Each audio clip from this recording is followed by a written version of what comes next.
supposed to be happening over in Fontaine right now. Wonder if our friends at Musketeer Pictures are taking part. Let's head over and check it out. Maybe there's even something we can help with.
Show no mercy! Take me up! Take me up!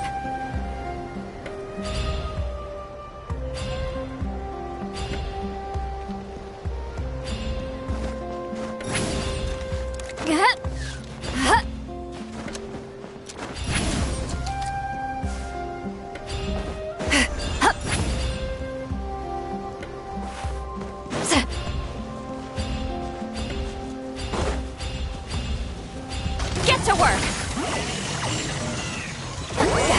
Suffer the wrath of Eastleigh! Cool it! Don't get frostbite! Many happy returns!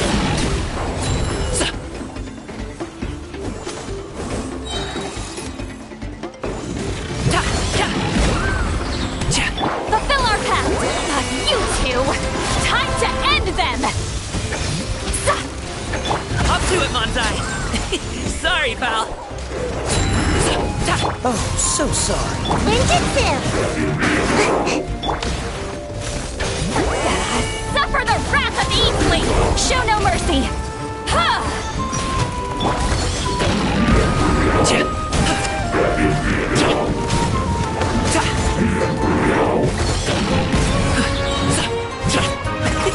Many happy returns!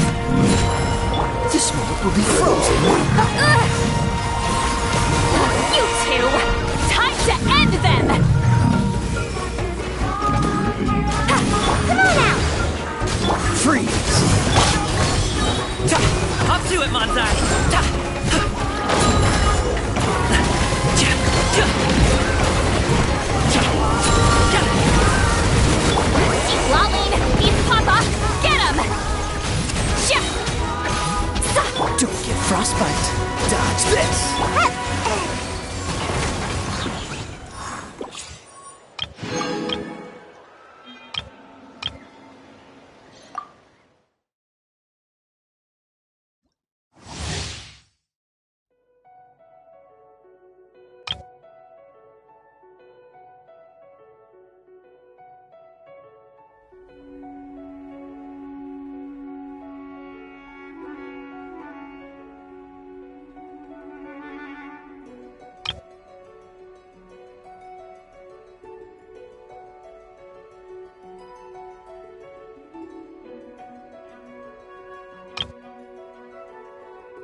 tiresome. Cha.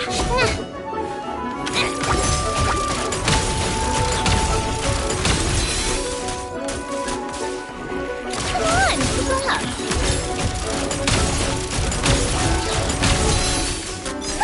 What a joke.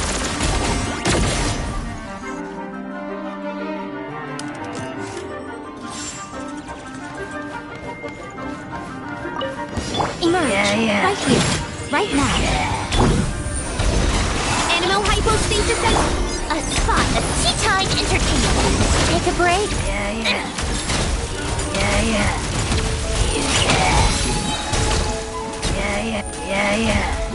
How tiresome. Ha!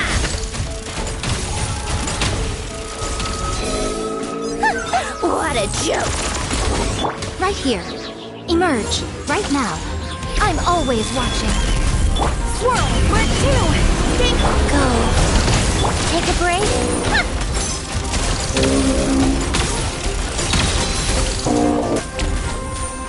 How tiresome.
This realm is...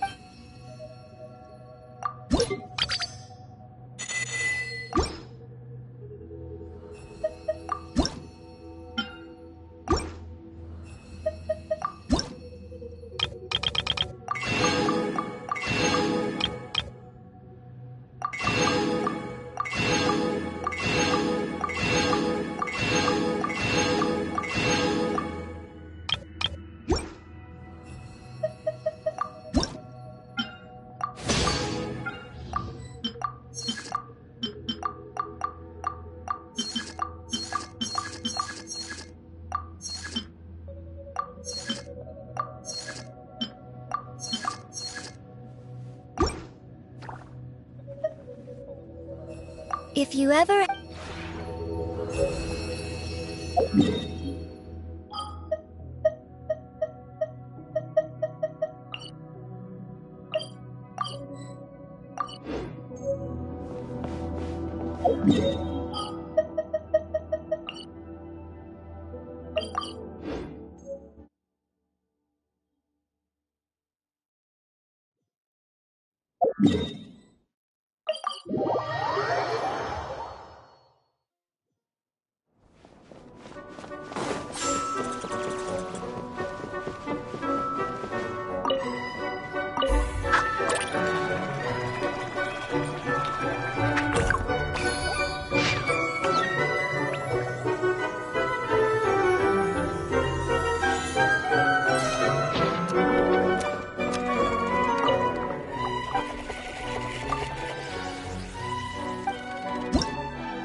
Understood. I just have to stand here, right?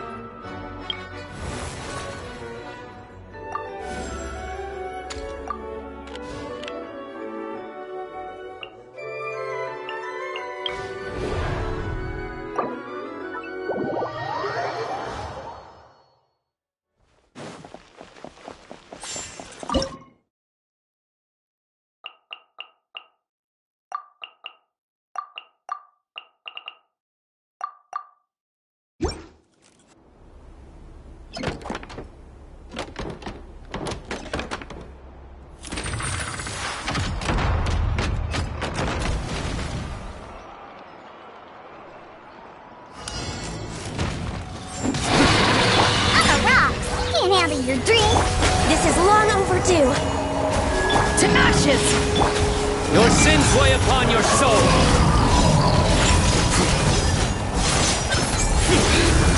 Guilty! Your penance is due! No touching! Yeah! Surrender! Access denied. Futile! Judgment is upon you.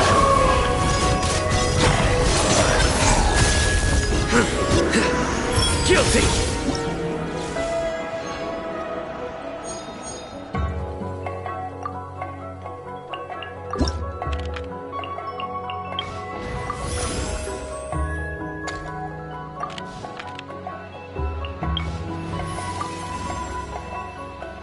Will we be gone long? Let's go. Time is against us.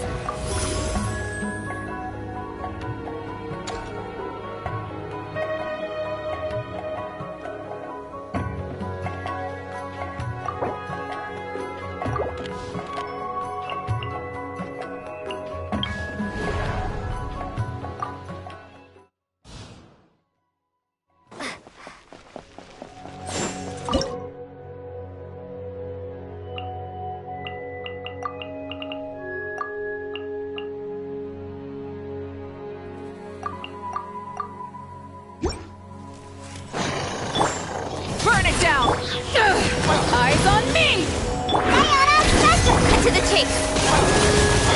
Incoming! Hey!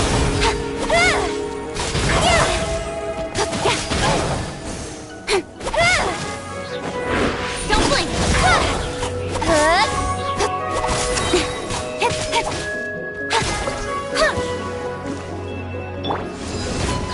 With sword comes shadow! Wrath from the sky! Try and stop me! Pew pew! Incoming!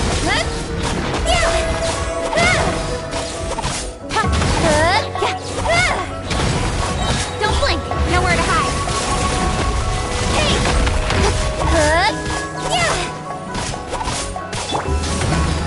To ashes! Pyroclastic surge!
Cut to the chase!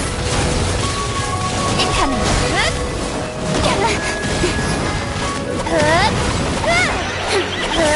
Wrath from the sky!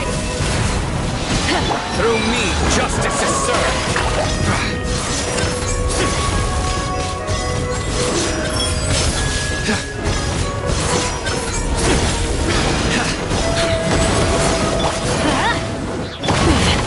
Not light it up!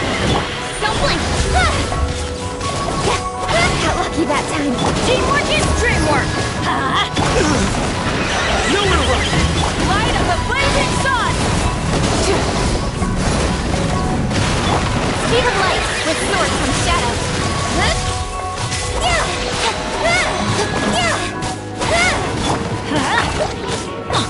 Futile! Incoming! Cut to the chase! Going in! Pyroclastic surge! Your sins weigh upon your soul! They stand condemned! Guilty! Rise with the sun! Speed of light! Hey! Surrender! Wrath from the sky! Nowhere to hide!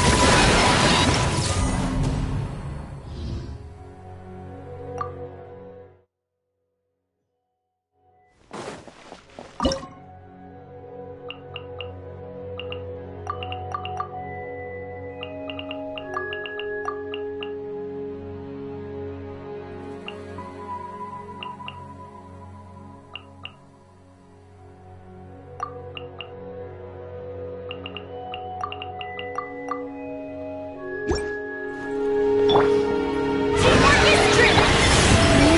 Converge! Nowhere to run! Observe. Fear the dark! Close your eyes. Night falls. Steady now. Surge! Be silent. Fear the dark!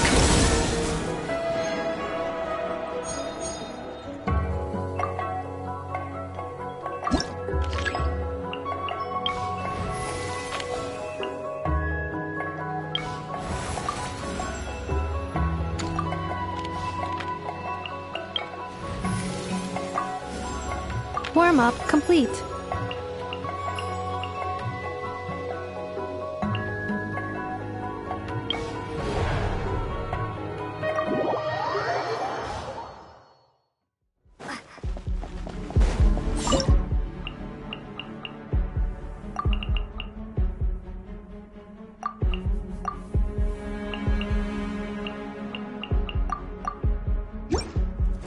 To my hammer. Blaze over. No touching. Burn it down! Pyroclastic surge! I think not. Our little secret. Don't blink when sword comes down.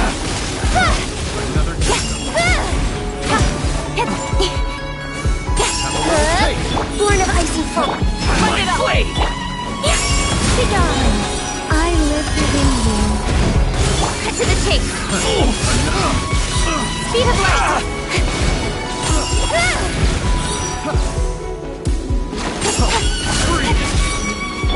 This is long overdue. No touching. Light of the blazing sun!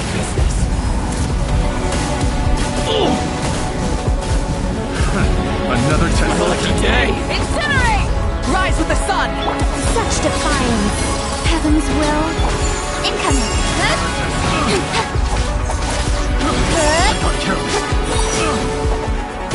With sword comes shadow. Light it up! Let's get down to business!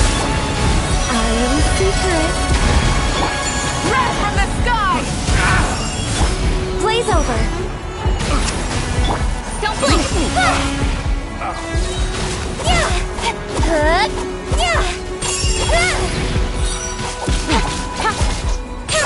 Incoming. Hey!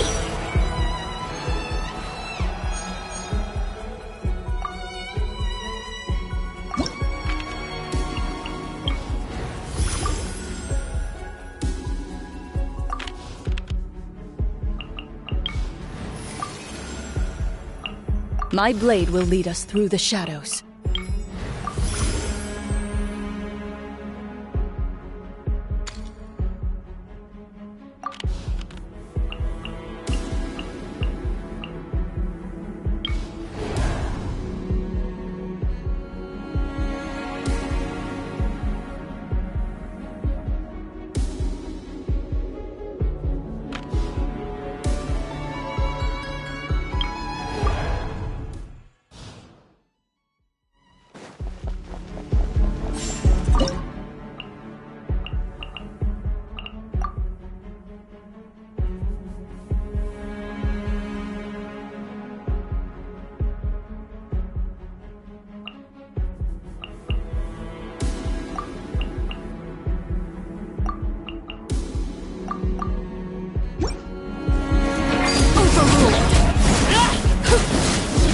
Cleanup sequence initiated.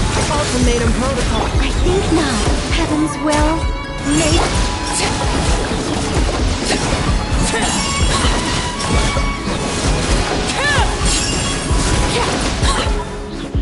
Laid bare!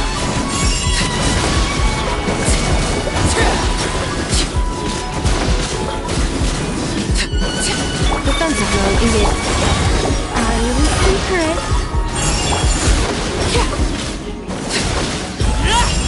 Transfixed!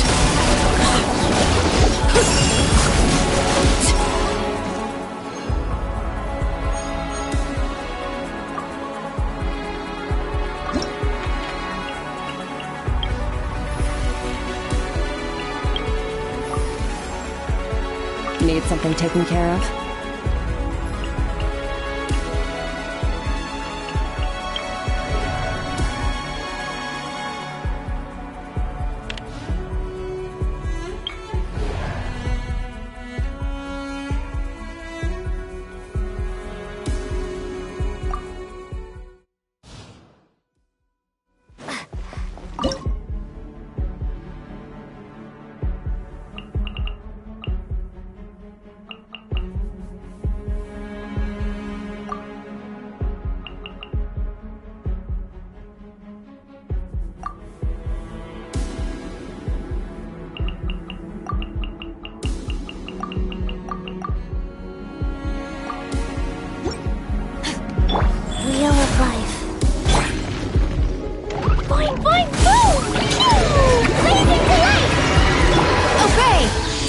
master's bidding! Unleashed! To the void! Annihilate!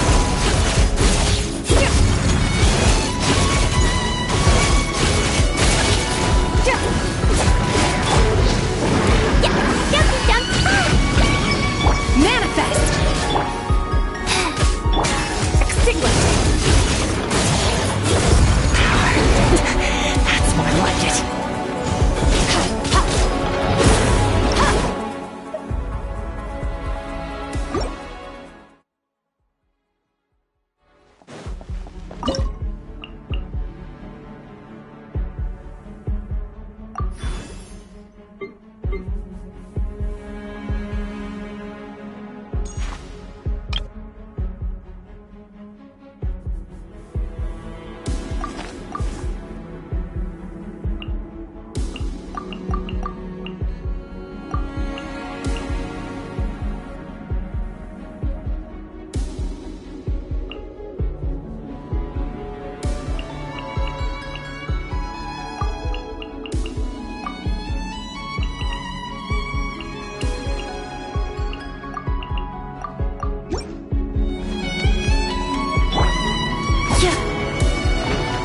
Insulation chamber deployed. Preparing for dust off. Cryo incarnate! Obey! Fine, fine, fool! Max, let's... Never star goes out!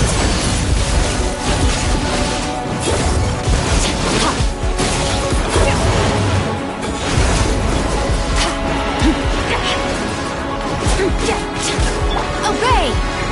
Cleanup sequence initiated. Night.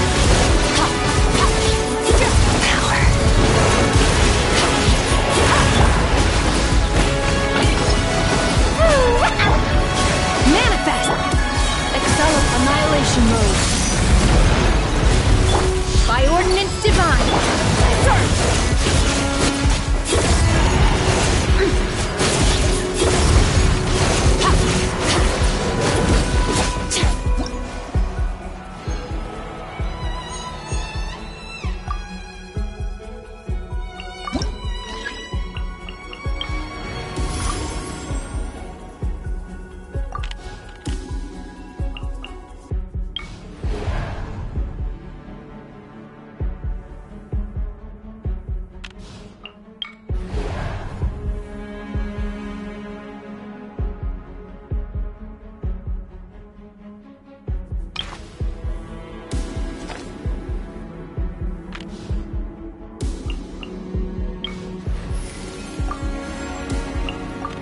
Let's go stretch our legs while the flavors are mingling.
vengeance! Lay to bear!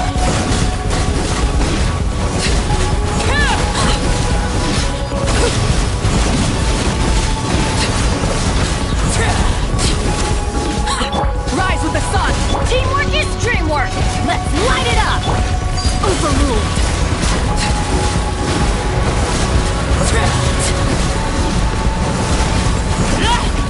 Surge. A new moon rises.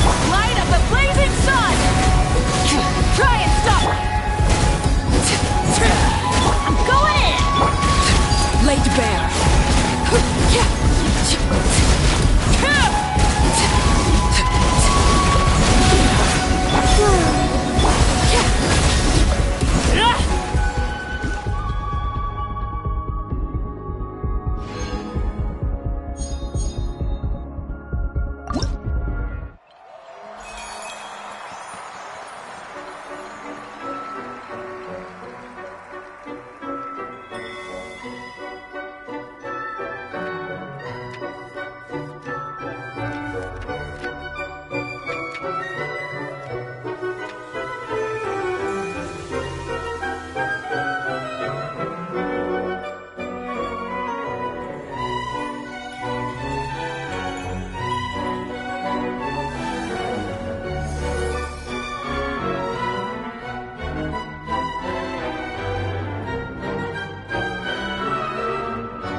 I've always wanted to go off on a big, long adventure and grow old along the way. Just like my dad's. I know there's a lot of bad luck waiting for me out there. And if I'm not careful, I might not have the chance to grow old at all. But my mind's made up. I have to do it. Because adventuring is my favorite thing!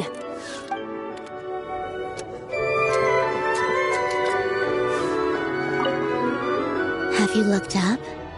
The bookshelves above our heads are inverted, and there are carpets, tables, and chairs on the ceiling. But what if we shift our perspective? Perhaps that is the true floor. And we are simply suspended in the sky by the magic of those sagacious ladies.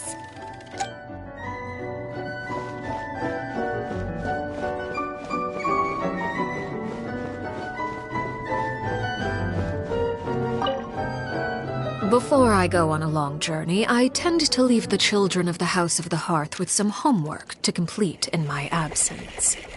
Many of them, however, simply play to their heart's content for most of the time I am gone, then rush to get their homework done in the final few days before my return. They believe I am none the wiser, but I have simply elected not to expose their chicanery. After all, to complete one's work in a short time frame is a skill in its own right.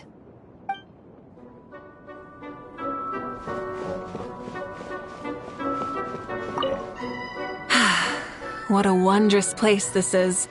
You never know what the next challenge is gonna throw at you. Huh? I sound excited? Well, yeah. I mean, seeking out challenges is pretty much my main hobby. This place is like paradise to me. I'm really enjoying my time here.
Defensive mode engaged.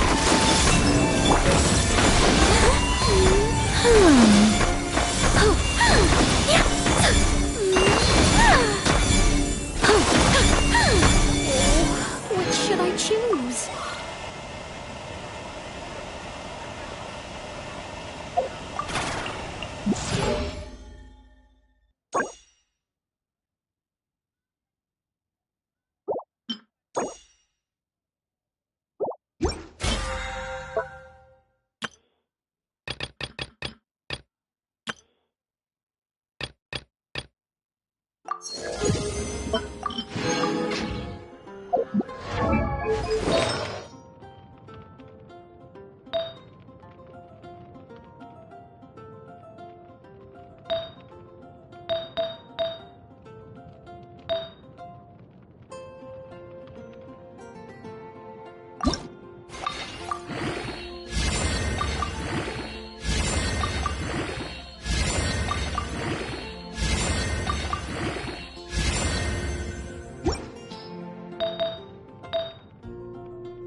What should I choose?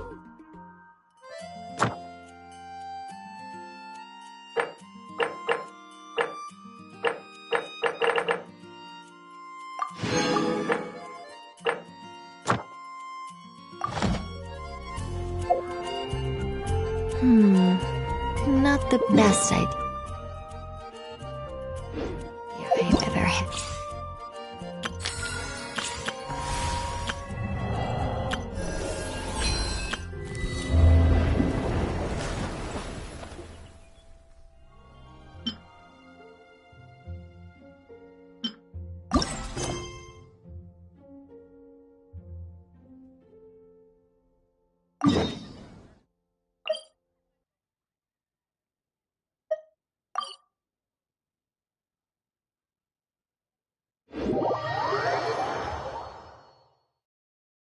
What am I now, you ask?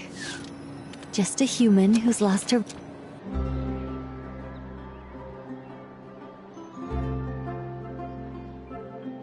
See? Told you they'd be here. Xavier! Oh, and Shiori and Farina too! Ah, Hydro Archon above! If it isn't my darling camera operator and clapper loader! A very happy Fontanalia festival to you as well! I'm guessing you came back to celebrate with us? Yep, and help out too! Even though the last festival had some unexpected hiccups, making the film was still super fun. Since you're all here together like this, you must be planning on entering the competition, right? Of course! A celebration of the entertainment industry. No one who's anyone would choose to sit this one out. It only happens once a year, after all. Fontaine Fashion Week might be more my speed, but the film festival brings in a lot of orders and boosts brand recognition, so I wasn't going to miss out either. A few new awards have been added this year, too. Best Director, Best Costume Design, oh, and Best Camera Operation. Ooh, sounds like we've got work to do. Come on, tell us! What's Musketeer Pictures film gonna be about? Oh, about that. What's wrong, Xavier? What's with that look? Oh, man. You weren't scammed by some shady investor again, were you? No. Even I'm not naive enough to fall for something like that again. Besides, thanks to the fine people here, Musketeer Pictures has more than enough funds to shoot without investors. And yet problems persist. Huh? What do you mean? Well, we were planning to replicate our past success and shoot a film based on a popular novel.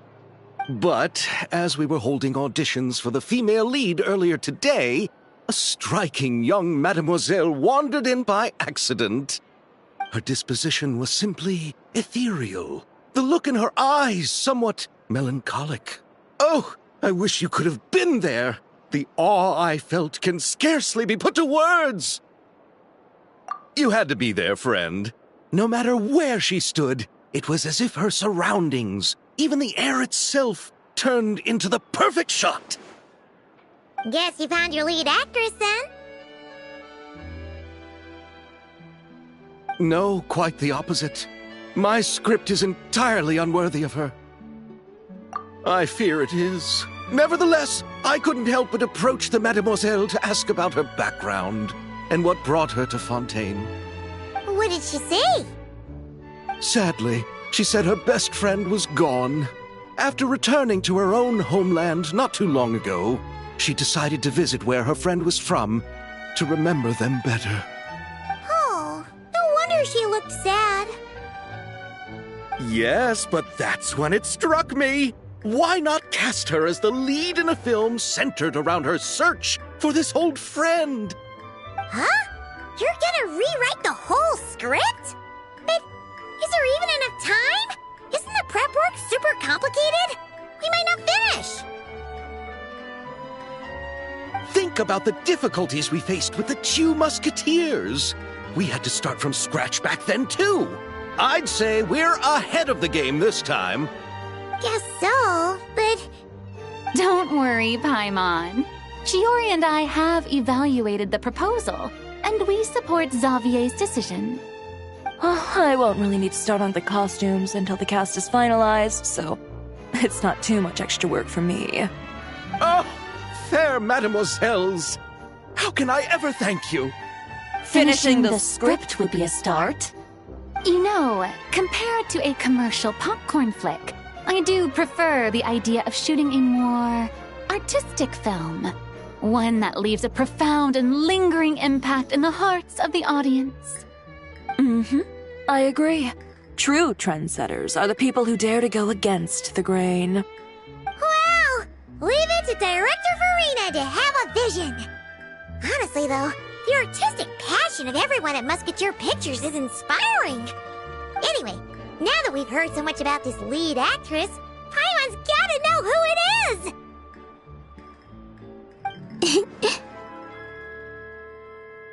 Ah! Columbina! What are you doing here? Hello. I was just walking past when I heard you talking about me, so I came over. Huh? You know Miss Columbina? Of course! Wait a second. Does this mean Columbina is the actress who inspired the whole rewrite?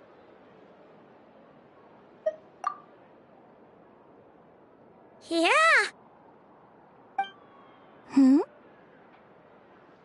Wait, so did you make the trip by yourself, Columbina? Yes. I mentioned how I wanted to visit other nations once things settled down in Notcry, remember? So I went to the curatorium to ask Never for advice. She told me about the film festival in Fontaine and said it might be fun to visit. I spoke to Lauma before I left too, and she thought it was a great idea to get out for a bit. It's just, I received quite different travel advice from the two of them. Oh? How so? Well, Lauma told me to go out and experience new things and make new friends. What a wonderful suggestion. That's how a trip should be. What about Never? She said, don't trust anyone and don't talk to strangers. Yep, that sounds like her. I can understand that too. It shows this Nefer cares about you a great deal, Miss Columbina. Yes, so I plan on combining their advice.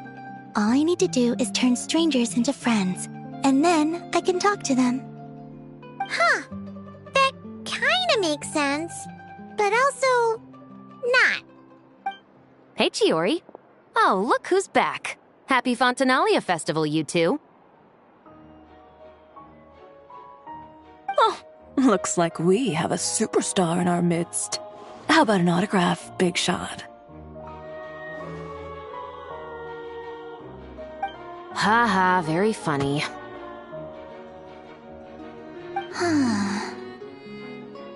All settled then?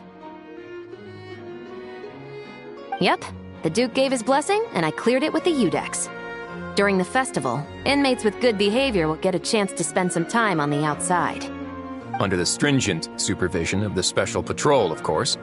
Risley! It's been a while! Happy Fontanalia Festival! Does that mean Veronique and her brother will be at the festival? During a specific window of time, sure. Doesn't hurt to give the inmates something to look forward to. A little sun'll do them some good, I think. This is a friend from your travels, I'm guessing. Thought I heard something along those lines? Great! We should make some introductions, huh? Chevros, Risley, this is Columbina, a friend we met in Notcry. Welcome to Fontaine, Miss Columbina. I bet the weather's been quite an adjustment. Yeah.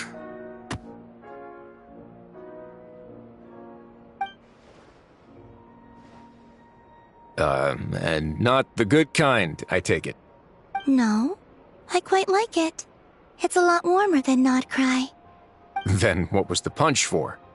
Oh, should I not have done that? The flowers that bloom here are so vibrant, and the people are so kind. I just wanted to become friends as fast as possible.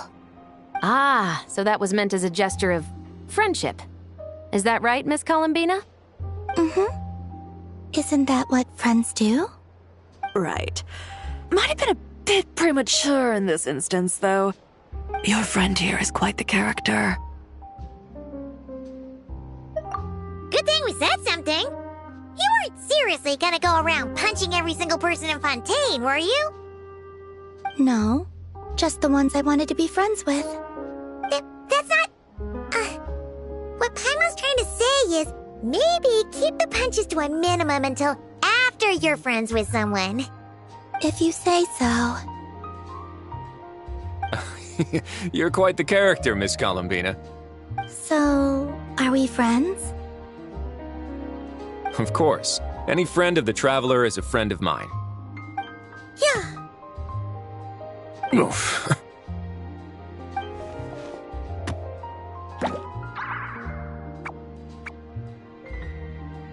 When it comes to friends, you sure know how to pick 'em. So Miss Columbina is the lead actress I've been hearing so much about. The whole thing about her aura is starting to make more sense. You gonna be part of the film this time too, Shivers? That was the plan. But now that Mr. Xavier has changed the direction, I don't think I'm in quite as many scenes. It's all for the best, though. A different crew asked me to help consult on some of their musket work. Oh, sounds like our trusty musketeer is as popular as ever. I'm just going where I'm needed. I'm more than willing to help with whatever this production needs as well. Ah, well, speaking of, would you happen to know if there are scenic locations around the court of Fontaine that other crews haven't booked? The festival's pretty popular this year, so there's not a lot left. You might just have to talk it over with the other productions and see if they'll let you squeeze in here and there. I see. Having trouble finding a filming location? Yes, we made a last-minute decision to go down a different route, so the indoor locations we reserved are no longer a good fit. And it looks like all of the best outdoor spots have been taken. You know, I might know a place. Good views, good atmosphere, and no production team has snatched it up. That sounds perfect! Where is it? You want me to reveal it just like that? Come on, let it be a surprise. As much as that sounds riveting, I think we should divide and conquer. You go do that, and Director Farina and I will take Miss Columbina around the city to discuss lighting and styling. Is that all right with you, Miss Columbina? Traveler?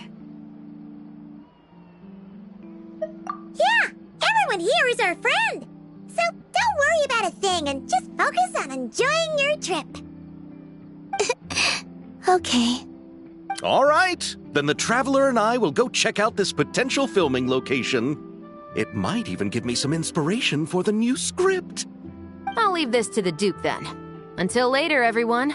Maybe we'll run into each other on set. Okay then. Lead the way, Risley. Paimon's not built for suspense. Let's get this show on the road. Who said anything about roads? Huh?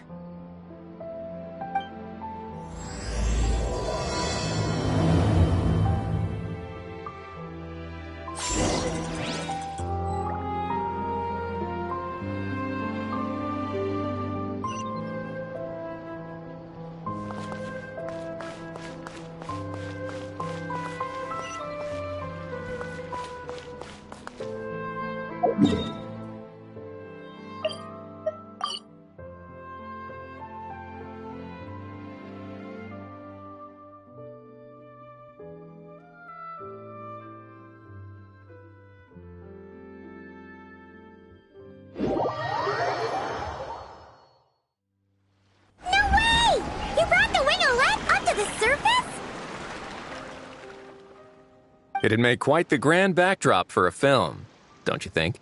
Paimon's more focused on the fact that this thing is supposed to be underwater, inside the fortress of Meropide. True. And keeping up with the maintenance on a vessel this big is a lot of work. It takes a crazy amount of manpower just to keep it up and running. Oh, Paimon kind of thought it just sat there until you needed it. I wish it were that simple. The truth is the maintenance costs on this thing are substantial, so we decided to rent it out during the festival to earn some extra mora. Besides, the inmates are the ones who keep it in good shape. Seeing the fruits of their labor put to use is a good form of social rehabilitation for them. Huh, you've really thought this through. What you think, Xavier? Is this a good place to shoot? Ah, I've got it! Good messieurs and mademoiselles, I've got it! Gonna take that as a yes. The beginning is the hardest part, and the opening of this film has been eluding me, but now I know just how it should start. Glad to hear it. Thanks for bringing us here, Risley. Don't thank me just yet. This isn't quite a done deal. Huh? Not a done deal as in someone already rented it This person isn't affiliated with the production team. The rental fee was high enough to scare off plenty of other film crews, but she didn't blink. Made quite the generous offer, and didn't even attempt to haggle. Do you know what she plans to use it for? I'd like to at least have a rough idea before going in to negotiate. I didn't ask for the details, but I did see what looked like a fishing permit and a business license on her desk. My guess is she's planning on using it for some kind of restaurant or aquarium. A floating restaurant is sure to attract people, but an aquarium sounds cool too. The views from the ship make it a great spot for a date. The winglet might not be under my command right now, but it's always nice to see her admired. A film is sure to drum up some good publicity as well. I do hope we can work something out with the current captain. Well, guess we should head over and talk things out then. Best of luck.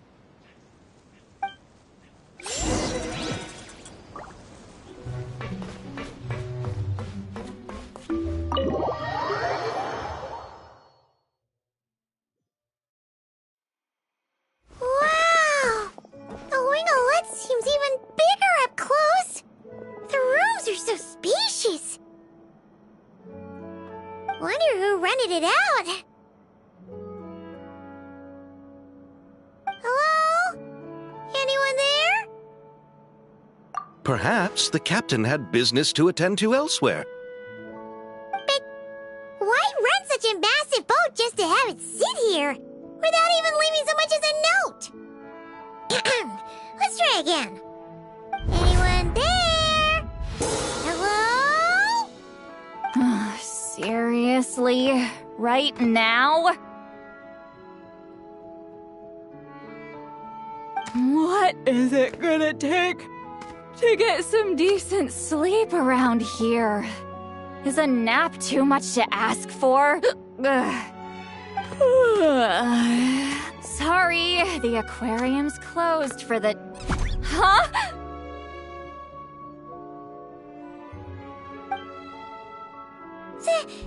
See Lolly? Traveler!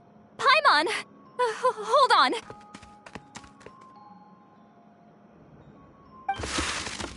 Oh, this is just great! How am I gonna go out dressed like this? What happened to my regular clothes?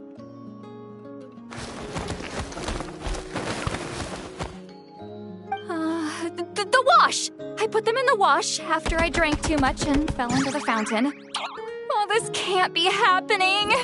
Am I seriously gonna go out like this? Think we might have caught her at a bad time. See Lolly? I don't want to hear it. Hear what? A single word about what I'm wearing. No comments, none. Is that clear? Oh, yep. Crystal. Huh? You think so? No, wait, I told you not to say anything! What was... her thoughts. I heard her thoughts. How could I forget about that? Oh, this is so embarrassing. I seemed a little too pleased to get that compliment, didn't I? Wait, the mind reading went both ways. Does that mean the traveler's hearing all this too? You clearly did! Huh? What did we do? Paimon's not following. Nothing. It's nothing. Let's just move on. Did you need something? You're not here alone, I see. Hello, I'm Xavier, a film director and producer from Fontaine. I meant to introduce myself sooner, I just didn't want to, interrupt. No wonder we ran into each other in Fontaine of all places. You must also be in town for the festival, then. That's right! We're helping Xavier with his film. In fact, we were hoping to shoot some scenes on this boat. You're the one who rented it out, right, Seed Lolly? Me? Rent a boat? I wish I had that kind of spare cash floating around. Not to mention the spare time. Don't get the wrong idea, though. I'm not here to sail off into the sunset and live out some cushy retirement life, okay? I'm not that old. Then why you dress like... how did you end up staying aboard the Winglet? Well, I heard one of my favorite light novels was getting turned into a film, so I came to Fontaine to catch the premiere. Originally, I booked a room near the Opera Epiclese, but I'm quite particular about where I sleep these days. I think it's an age thing. And that bed? I just couldn't sleep in it.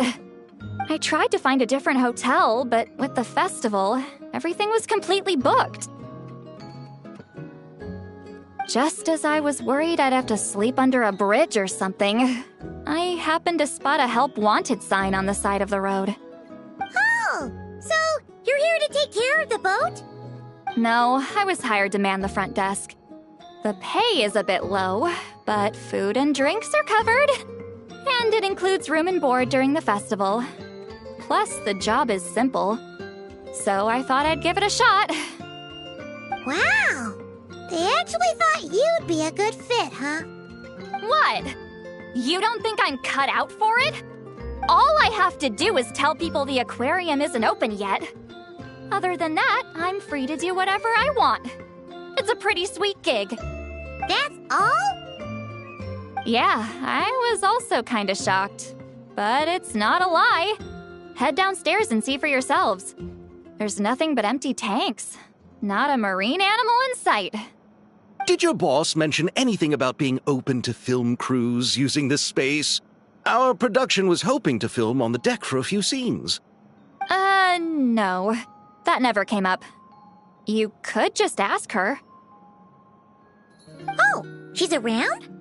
What kind of person is she? We should know what we're heading into.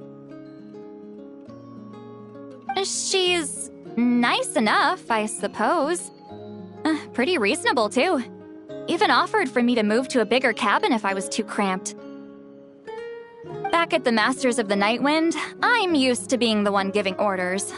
But working under her doesn't feel like being bossed around. She seems to respect what I think.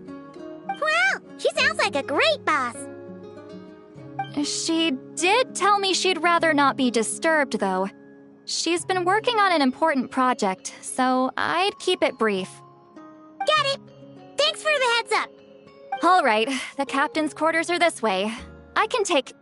Wait. But I'm wearing... whatever. I doubt she'll care. Just follow me.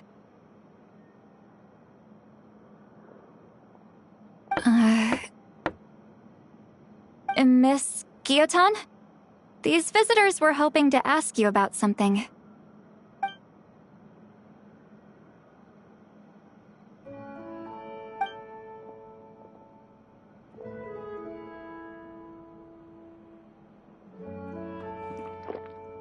I thought I said to limit the interruptions. Just tell them the aquarium is still...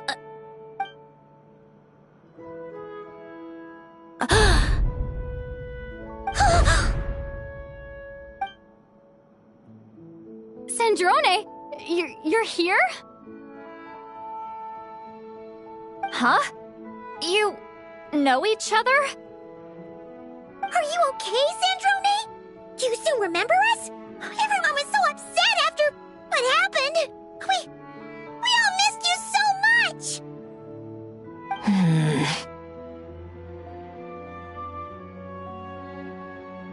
Miss Seat Lolly, why don't you escort this gentleman to the reception area for a cup of tea? I have something to discuss with these two in private. Ah, I see. Right this way, Mr. Xavier.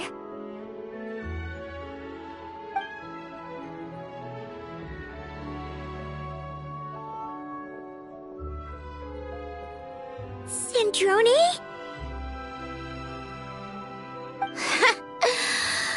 really can't go anywhere without running into you two, can I?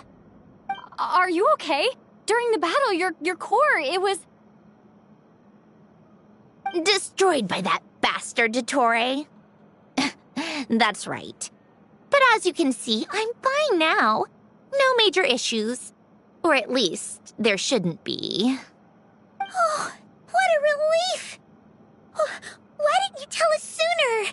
Or come back to see your friends? Now that I have the chance, I just want to say... Thank you for saving me. Huh? Don't get the wrong idea. I only saved you so we could complete that formula and defeat Dottore once and for all. Even if he did crawl back from the grave to make us all miserable again. That doesn't matter. You're still a hero. All right. But it wasn't just me. All I did was lend my brilliant mind to the cause and take care of one part of the plan. Although, I'm not denying it would have fallen apart without me. You got that right. You're amazing. But how did you go from From a lifeless pile of scrap to looking like this? Well, my mom was trying to put it a bit more gently, but yeah. Where do I even start?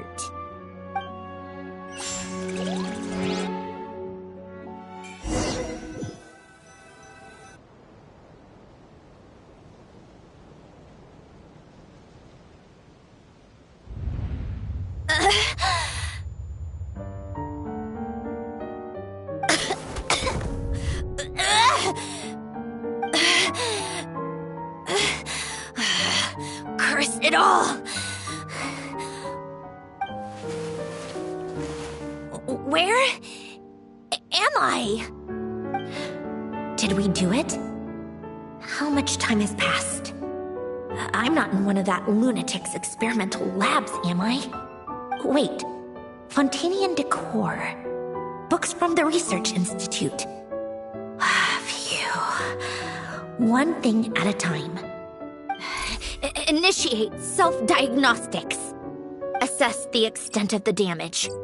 Cut power to compromised, non-essential components. Then reconstruct available action modules. Severe damage to the core. Dottore, you bastard. Polonia?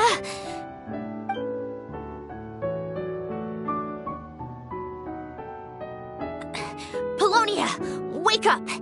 Activate!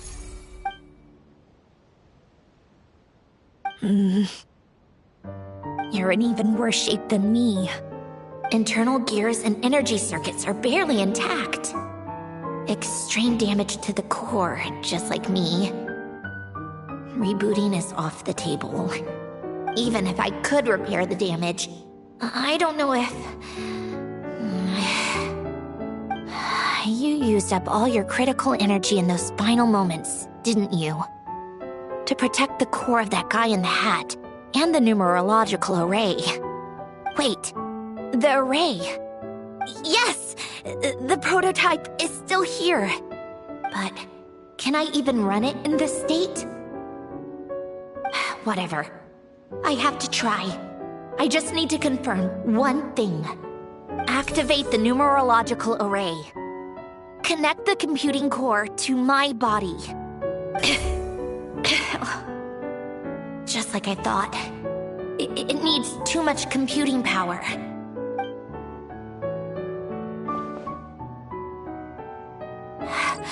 Cut off power supply to all functions except the thinking module. Please. I just need to ask one question. Initiate query regarding the 3 Moon Sisters. How many living moon goddesses are there in possession of the Tri-Lunar Authority? 1. It worked. You did it, Columbina. You made it back. But how did I survive? The self-diagnostics showed damage severe enough to shut me down for good. What triggered the reboot? A built-in message. Only visible after a core reboot. The final gift. Alen! Were you the one who gave me the second chance? But why now? What activated it? What is that? A vision? Wait, no. It's a stellar linchpin?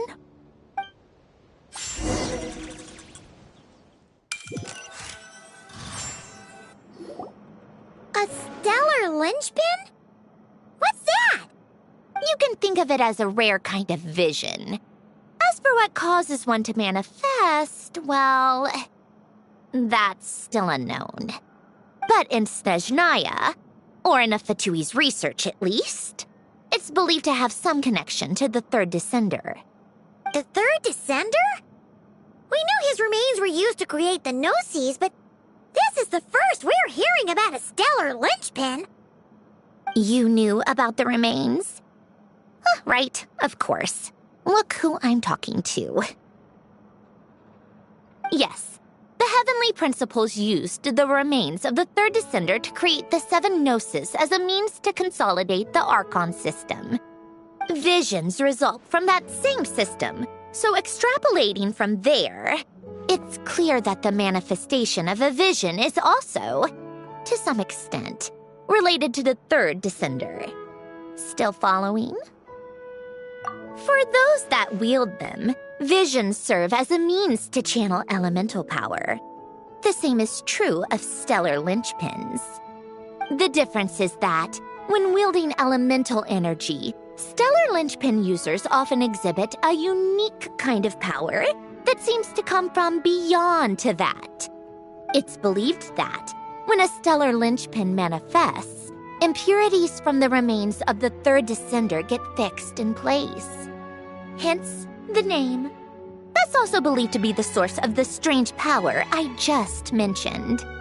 We've heard that visions can appear when someone has a really strong wish or desire. Stellar linchpins sound kind of similar, so does that mean... Huh? Oh, don't look at me like that. I've never had any grand wishes or aspirations. Just a list of things that drive me up the wall. So if you're asking why this thing appeared, I have no clue. All I know is that without it, the gift Alen left me, this built-in second chance, never would have triggered. The damage to my core was too severe. But thanks to the stellar linchpin's manifestation, it did trigger. And after my core rebooted, I was able to repair the damage to my body. I also managed to import the numerological array, along with some of Polonia's surviving algorithms, into this form. Wait, does that mean Polonia is... Yes. Unfortunately, Polonia is...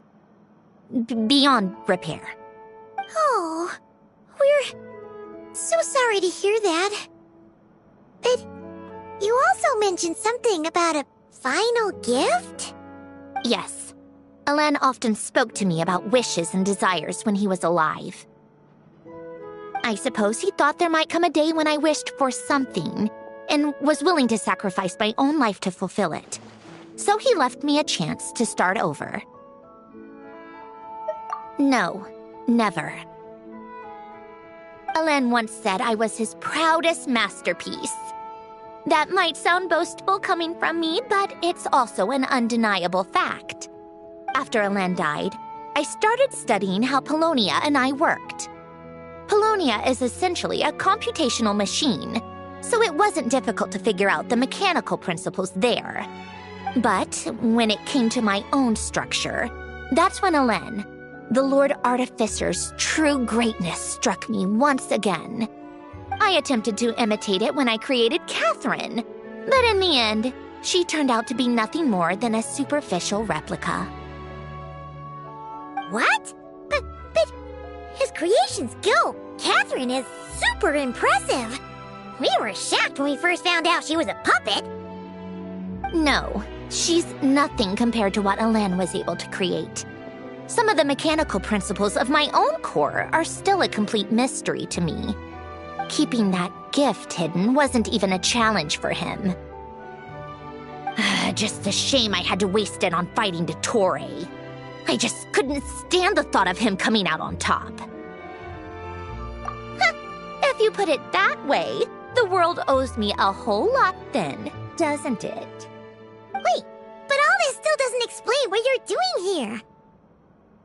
Risley said you rented the ship and even had some kind of fishing permit? That's because I'm trying to go back to the place Elen and I lived when he was alive. My former home, I suppose you could say. The second chance wasn't the only part of the gift. According to the message, Elen left me a few other things that are stored in the house we shared together. I'm hoping that whatever he left me can help fix certain anomalies in my rebooted core. And help me understand why I received a stellar linchpin in the first place. Okay, so go back then. What does that have to do with fishing? And to think I'm talking to the saviors of Fontaine. Did you forget that the water levels have been rising for centuries? I can't just go back to the place I used to live because now it's underwater. Oh, right. With the rising water levels and changes in terrain, it's not just a matter of finding where it is, but also clearing away any sediment or debris. But Fontaine law prohibits unauthorized individuals and organizations from excavating underwater ruins. Amelazine caught me the minute I even made an attempt. Why not apply for authorization then? And face the endless slog of Fontainian bureaucracy. No thanks. Besides, I'm a Fatui harbinger. The diplomatic implications alone would be enough to give the gestionnaires at the Palais Mermonia a headache.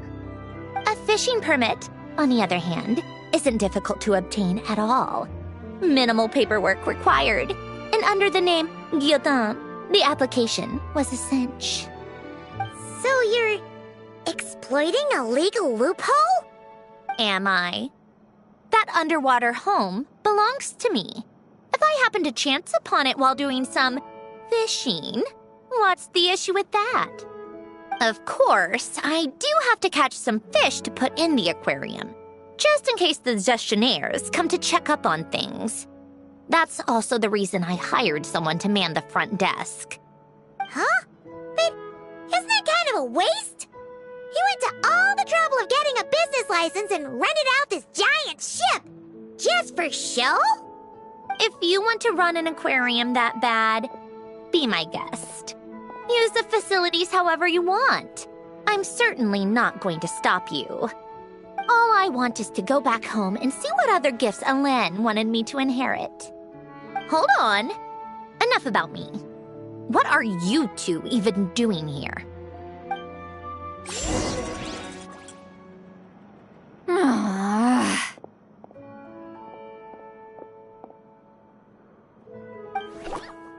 Seriously? They've been in there forever. The reaction when they saw each other was strange, to say the least. You're lucky I was nice enough to leave the room and give them some space. Back in the Masters of the Nightwind, I'm the one who gets to kick people out. I just want to know what they're talking about. Should I cast a little eavesdropping spell? Oh no, what am I thinking?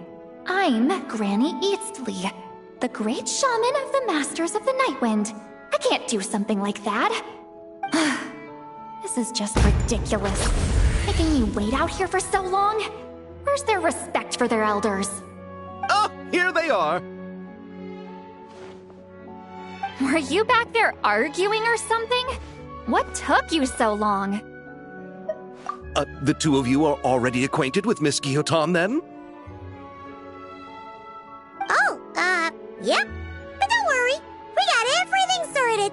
Sandrone agreed to let us shoot on the ship, but it has to be when she's not here. When she's not here? That's right. You'll excuse me if I didn't exactly ask for this little reunion. I wasn't planning on seeing anyone. Like I said, my core is severely damaged. Even with the gift, there are anomalies that are making things unstable. I don't even know if I can continue to function without issues. So the priority is to fix these anomalies and get answers to my own questions. Then, I can see the people that need seeing. Anyway, just let Sandrone know when you plan to film Xavier, and she'll, steer clear. I do hope I'm not causing Miss Guillotin too much trouble. No! She just wants to keep a low profile for her own, complicated reasons. She doesn't want anyone else to know she's here. Understood. I'll be sure to keep that in mind. Oh, and see Lale? Huh?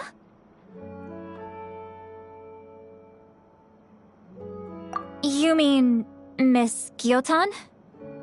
What does she want? Oh, please don't let it be about the pajamas. What? The 7th of the Fatui Harbingers? Why are you telling me all this? I asked the Traveler about you, and I've decided it's best to be open in this instance. I can understand if you would rather not work for a Harbinger. Regardless, the room on the ship is yours to keep. You're an acquaintance of the Traveler, and I plan to honor that. Wait, she's actually nice?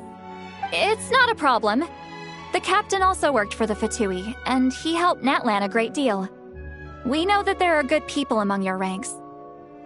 Besides, I've been around long enough to know what it means to earn one's keep.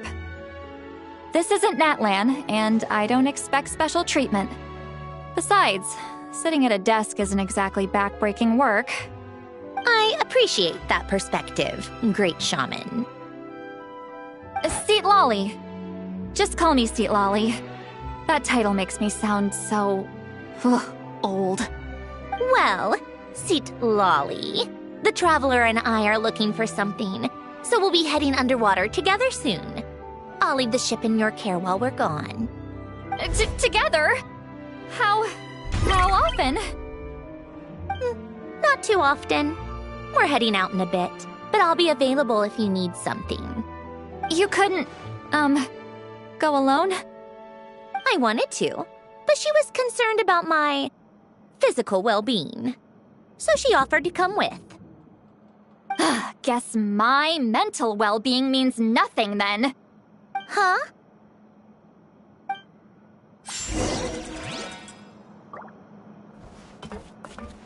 Just be quick about the whole thing, okay?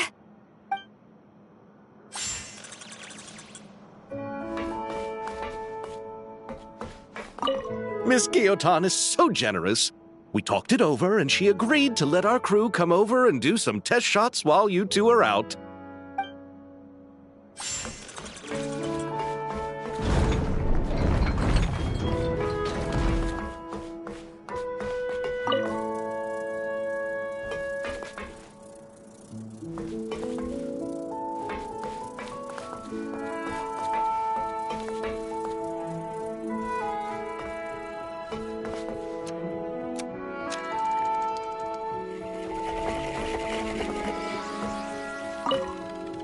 All right.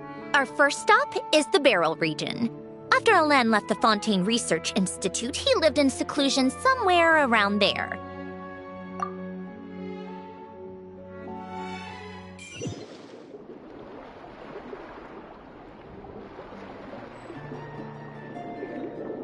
Huh. This place has changed a lot. Guess I really have been gone for a long time. Let's look around and see what we can learn. Oh, and don't forget to catch a few to take back. We need to keep up appearances, remember?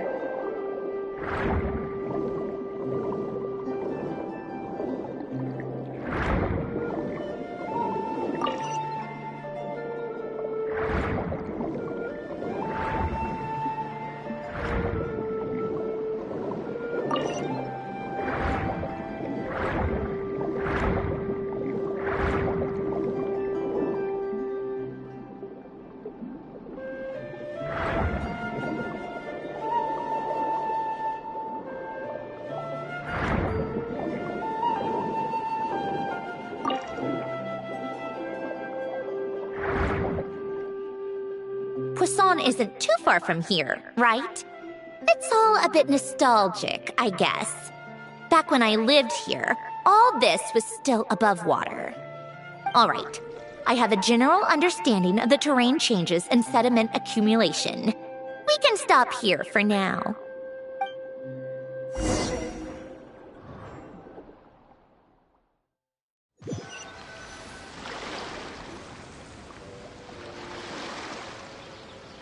That went smoother than expected. I appreciate the help. No problem. You doing okay though, Sandrone?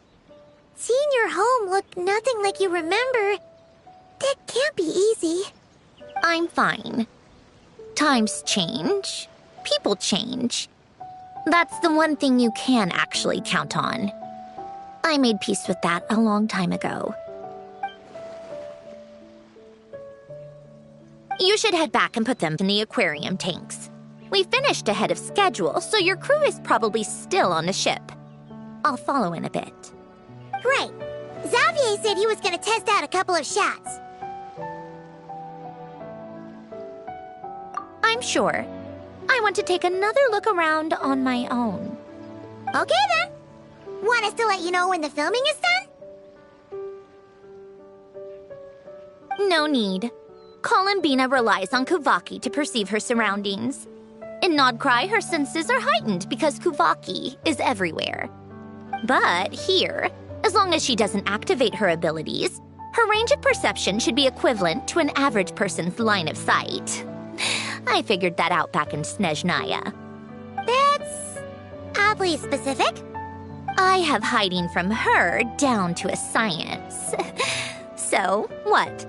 Things might be a bit different now that she's merged with the Moon Sisters, but I doubt there's been a drastic change. The point is, you two can head back. Don't worry about me. Okay, if you say so. Come find us on the ship if you need anything.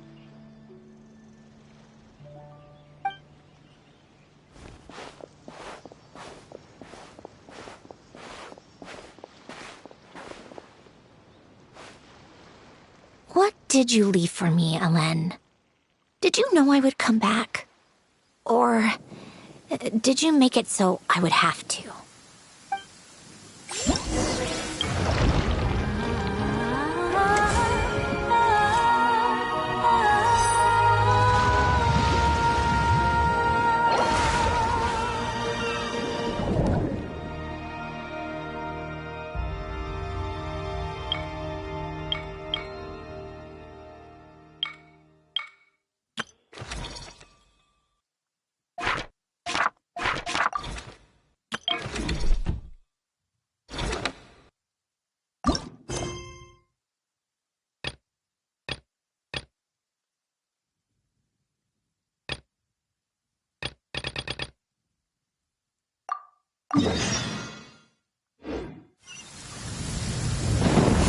You look worried.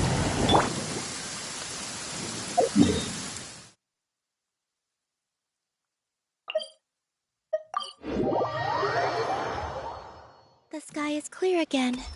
We should be able to see the moon tonight.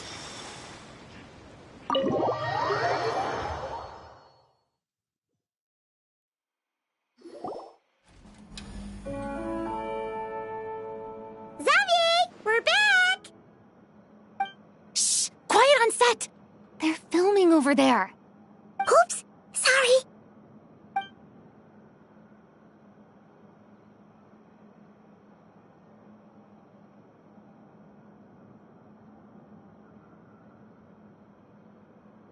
What's your take, Detective?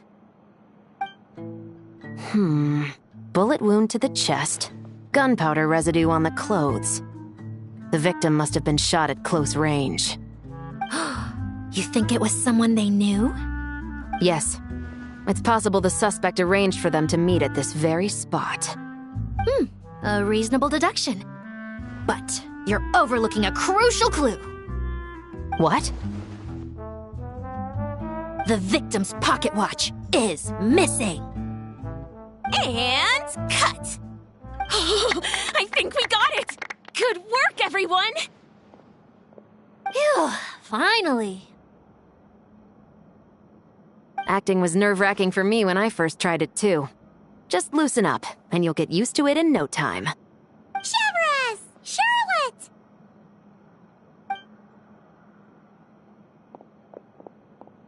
Oh, hello there, you two. You're filming here too? Oh, so Charlotte's crew must have been the one that asked you to help out, huh, Severus? Yep, they heard about a potential filming location and wanted to come check it out. But when we got here, your crew had already beaten us to it. Luckily, Xavier and our director, Lapine Pauline, go way back. In the end, we agreed to just share each other's filming locations. Considering all the last-minute changes, that's just what Musketeer Pictures needed. For sure! Based off the scene just now, you must be the star of the film, Charlotte! You bet! This detective costume really suits me, don't you think? Oh, for sure. You're already right at home lurking in the shadows taking pictures of this and that. Add a notepad and you're practically method. Thanks, Miss Chiori. I appreciate the compliment. That didn't sound much like a compliment to Paimon. So this is a film set? It looks like a very happy place. This must all be quite new to you, Miss Columbina. Yes. I watched a few films with a friend once, but she thought there was no point if I wouldn't open my eyes. So she stopped inviting me. Looks like I missed out on a lot. True, but being an actor seems like a tough job. Huh? Most people would swap lives with an actor in a heartbeat. The lifestyle is so glamorous, and the pay is more than generous. But they have to act out lives that aren't their own, with the whole world watching on in judgment. If they don't do it justice, it must feel like they're letting people down.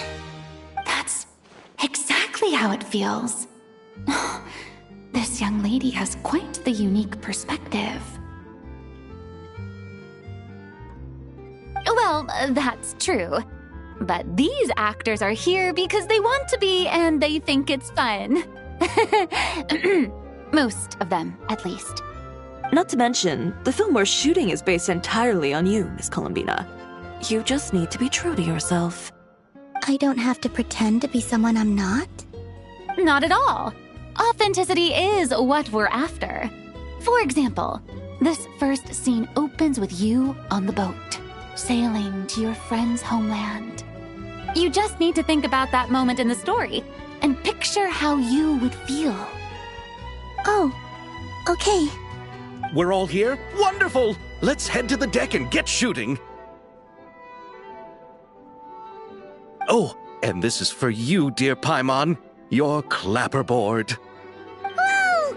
Is this the same one Paimon used for the Two Musketeers? The very same. I saved it just for you. Thanks, Xavier! Feels like being reunited with an old friend. Of course! That said, I have a different job in mind for you this time, Traveler. Our film is focusing on a single protagonist, so conveying the subtle changes in her state of mind is of the utmost importance. In addition to the actor's own performance, another way we can convey that is through lighting. Huh? But there's already a lighting specialist, isn't there? Yes, but it's clear the Traveler and Miss Columbina share a deep bond. You might have a better chance of understanding her frame of mind in certain scenes. Oh, that makes sense. So, what do you say? Willing to take on the role of lighting specialist? Then we'll combine them! You can be the chief lighting and camera specialist! It's settled! I leave the job of translating our leading lady's inner thoughts in your capable hands.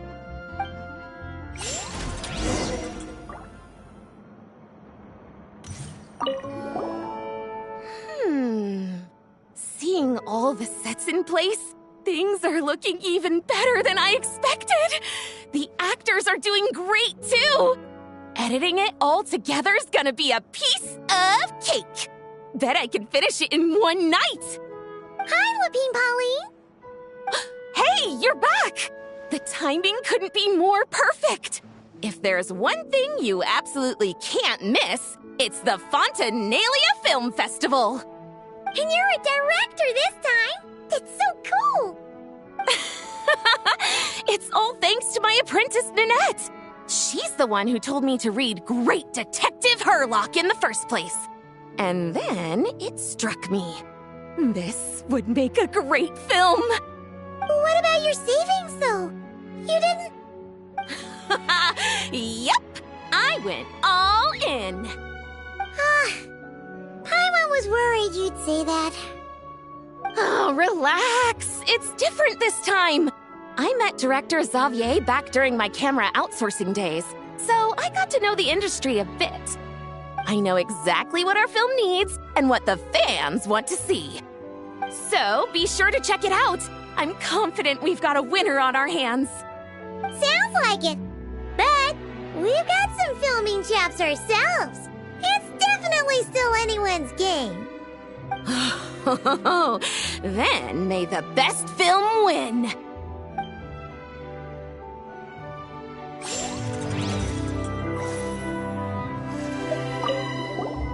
Oh, I didn't expect to run into you two on set. Happy Fontanalia Festival! Nice acting back there, Charlotte! Thanks! I'm, usually the one behind the camera, so it's actually pretty nerve-wracking being the center of all that attention. But I've known Miss Lapine Pauline for quite some time, so we work really well together. Miss Lapine Pauline prefers to assign roles based on our own personalities. She'll even adjust the script to make it a better fit. The scene from earlier was just me and Chevraz, but Navia and Emily are also going to be taking part. Ooh, that's quite the lineup. Your film's leading lady also seems like quite the score. Just on first impressions alone, it's clear she's someone special. Guess we'll just have to wait and see who wins Best Picture and gets to go home with the Farina Award.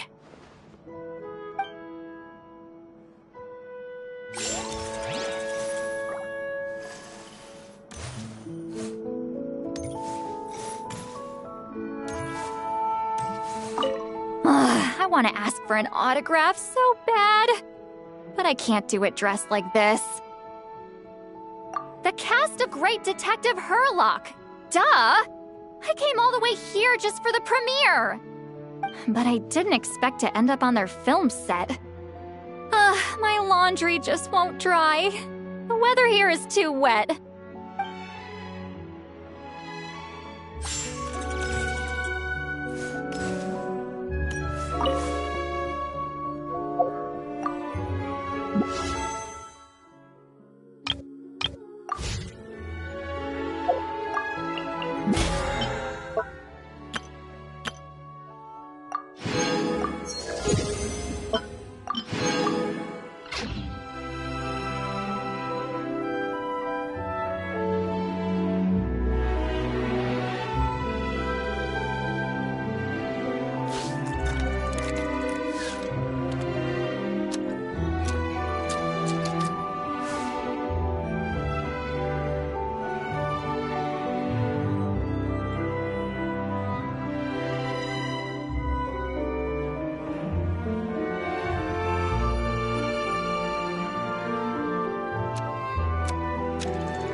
All right, without any further ado, it's time for production on our film, A Homecoming, to officially begin!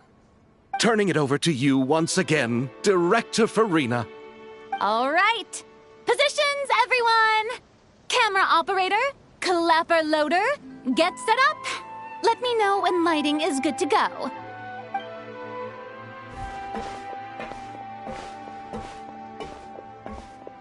All you need to worry about, Miss Columbina, is hitting your mark. Other than that, just focus on immersing yourself in the emotions of the moment. Okay. Good. Lighting, are we ready?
Ready.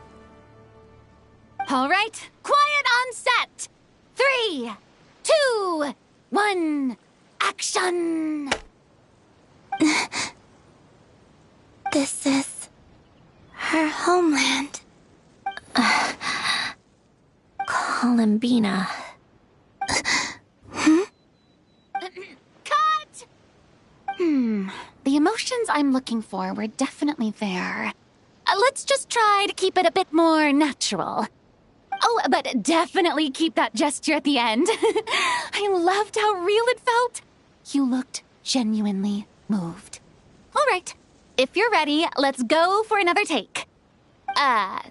Miss Columbina? That presence. It kind of felt like...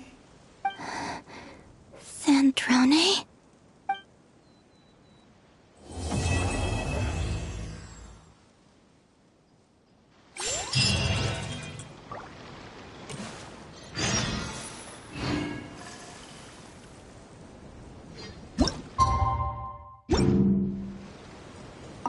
Terrific performance, Miss Columbina! Truly excellent work. Thank you, Director Verena. You really don't mind me not taking off my eye mask? Not at all. Xavier and I already talked it over. The character is based on you, so there's no need to change what you're accustomed to doing. Besides, the mask could become one of the defining traits of our film's leading lady. Just like you suggested, we'll leave the reveal to the more important moments.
Sandrone doesn't mind, we should definitely catch some more fishies and make this place extra beautiful.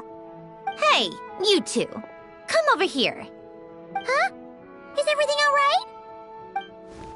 Here. This is for you. What is it? It's an underwater mobility device I've been working on. Huh? Wow! That's so kind of you, Sandrone. It's just a simple mechanical device. I saw the way you were catching fish and... how should I put this? It seemed somewhat... unsophisticated. To be perfectly frank, I found it quite difficult to watch. Was it really that bad? It was inefficient, unskilled, and completely and utterly inelegant. No need to apologize. Everyone has their own ways of doing things. But seeing as you plan to keep adding to the aquarium, it might be best if you use this device.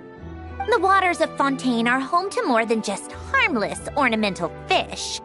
There are plenty of predators who could do you some real harm. This device will not only help you fish, it'll also help you flee. All right.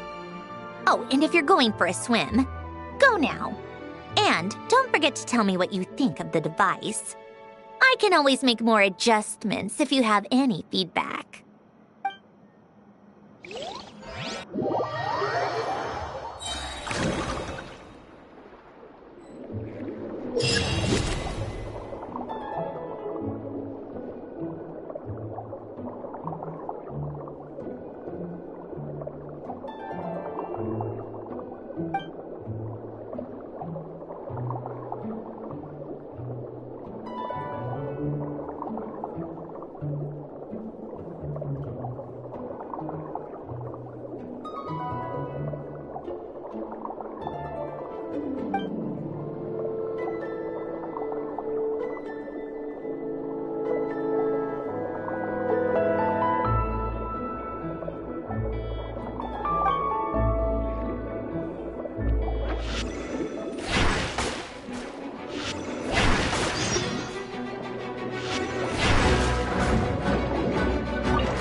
Ah, you're here.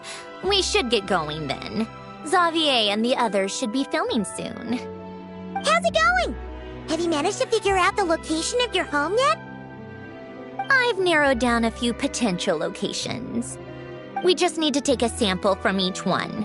Once the equipment analyzes them, we should know the exact location and where to find the entrance. Great! We should get started then.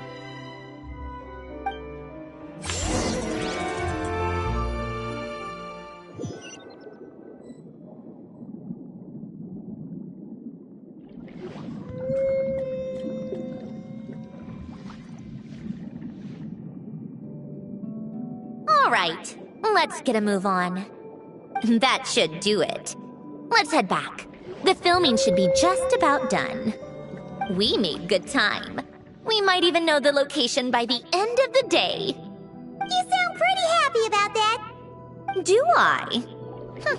I suppose I've just had enough of these anomalies I've been dealing with. The sooner I can fix them, the better. Anyway, enough chit-chat. We have work to do. Oh, but let's head in through the side door. I don't want to run into the crew on the deck.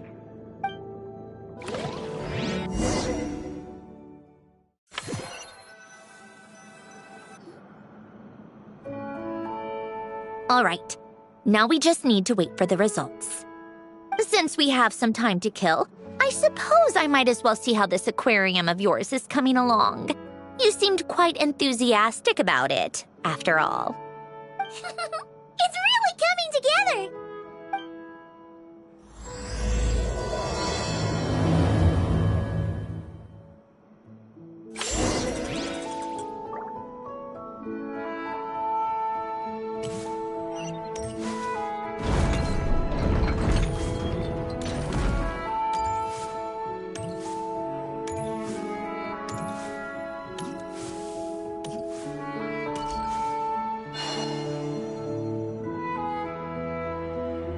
Oh, kind of impressive, actually.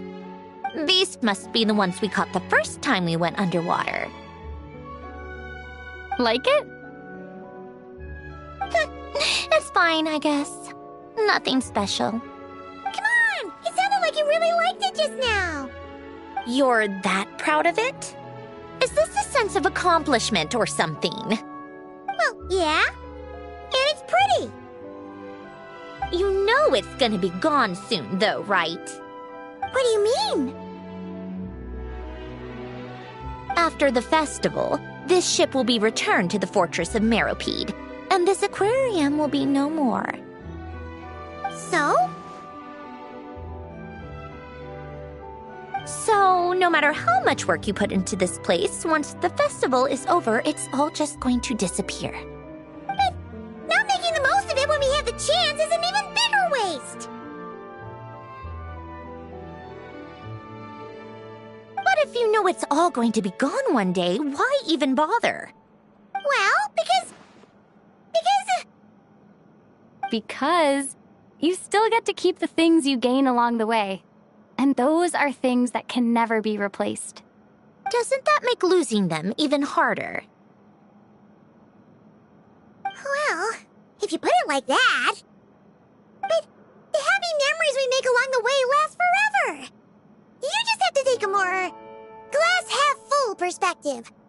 Not to mention, everything we do here is going to be on film, so it'll still live on in some shape or form.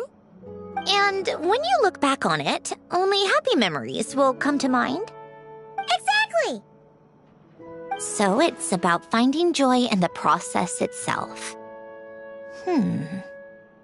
Traveler! You're back already?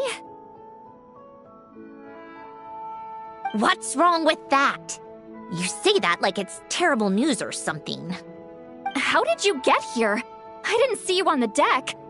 Oh, never mind. We need to help Miss Guillotin hide ASAP. The crew is heading over here to shoot any second.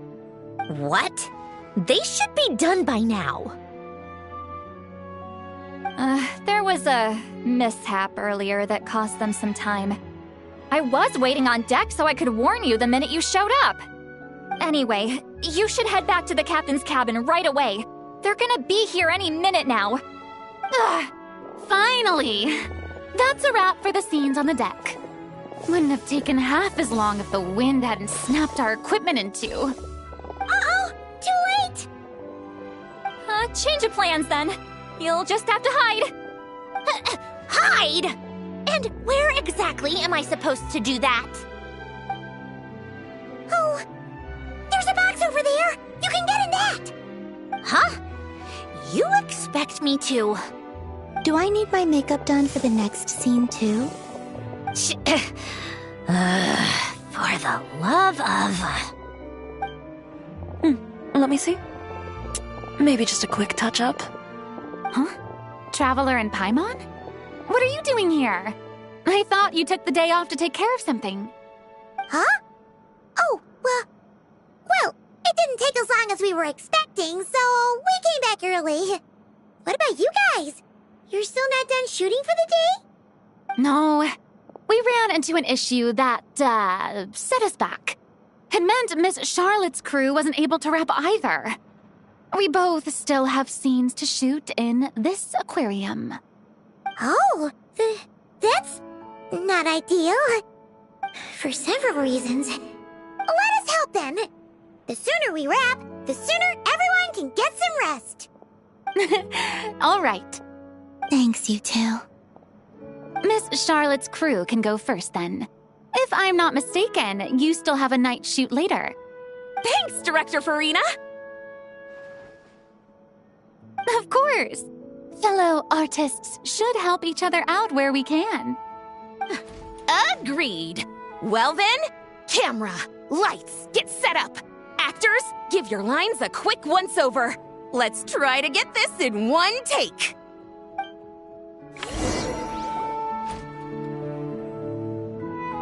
All right, places, everyone!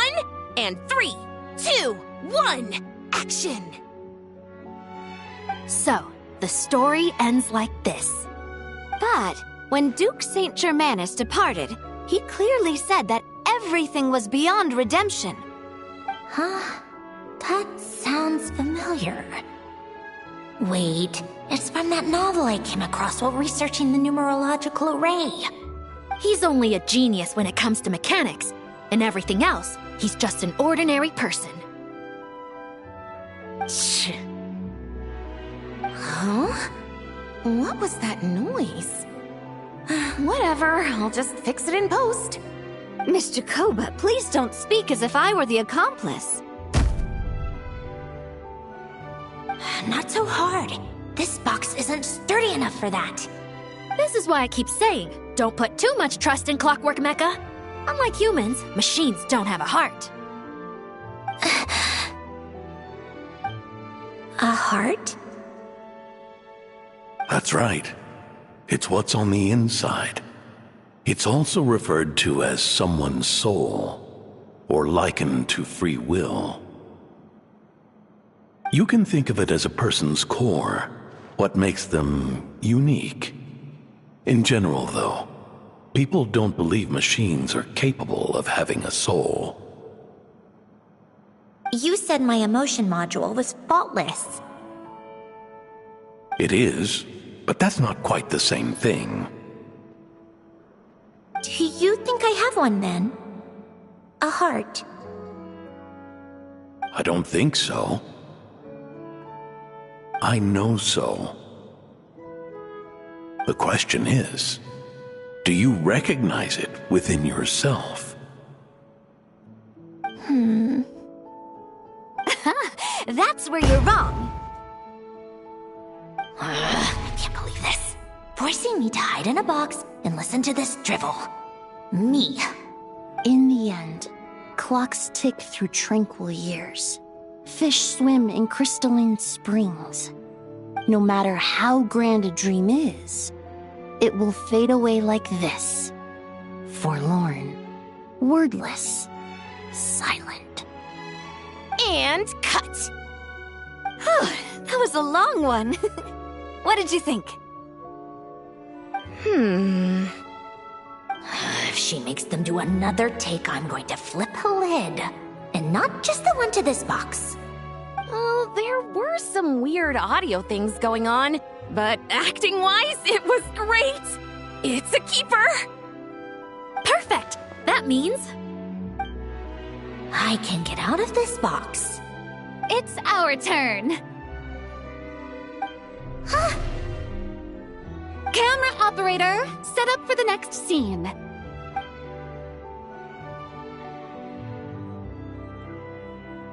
In this one, our protagonist peruses an aquarium in a foreign land and gets swept up in memories of her friend. So, in terms of lighting, that's the vibe we're going for. Got that? Shoot. Paimon thought there would be a break and Sandrone could slip away. What are we gonna do now?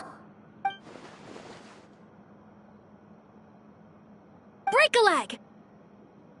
Yep, we're headed off to shoot our next scene.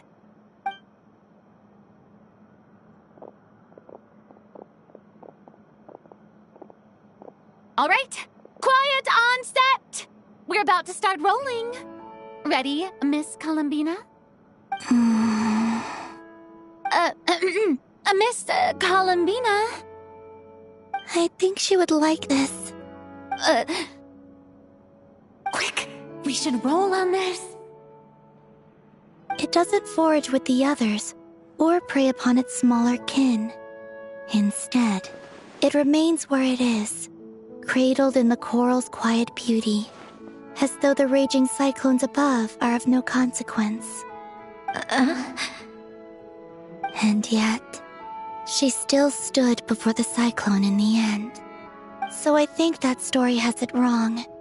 She is no different than us. She has a heart.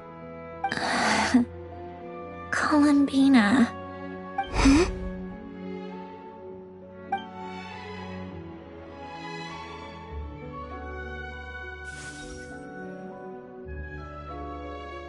Uh-oh. Is she onto us?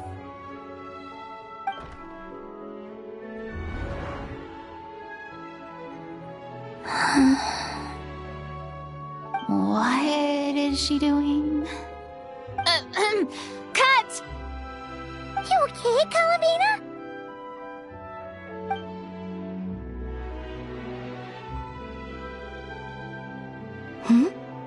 Oh, yes. I just thought... Why don't we take a short break? It's been a long day of shooting so far. That last take was beautifully organic, though. We can use it as is. No need to go again. Thanks, Director Farina. But I'm fine to continue. You're sure? In that case, let's shoot some quick B-roll. Then we can move to our next outdoor scene.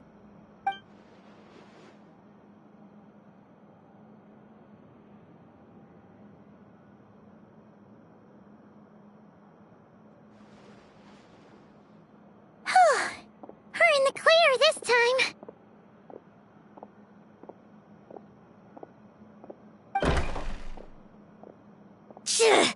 Ugh! Absolutely suffocating. You okay, Sandrone? Right as rain. Come on, let's go check the test results. It's time for me to go home.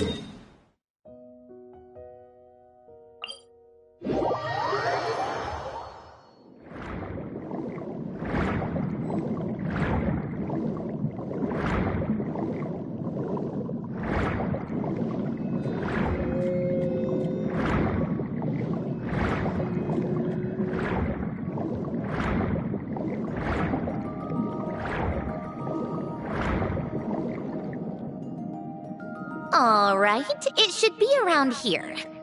Give me some space. I'll activate the water insulating mechanism.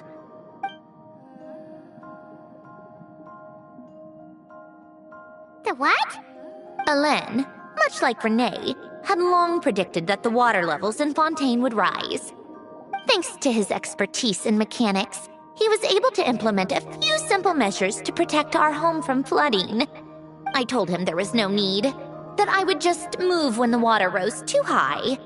But it would seem he knew a day like this would come.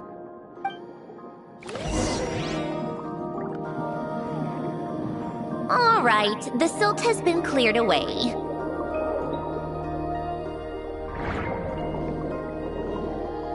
Go activate the mechanism for the first sluice gate. That will fill the empty middle chamber with water.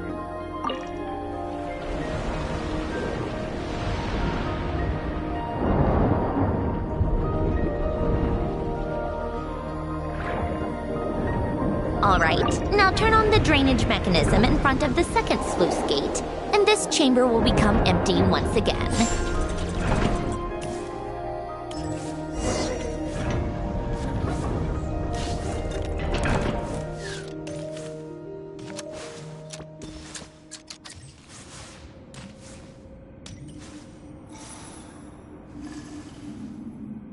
So, this is where you used to live?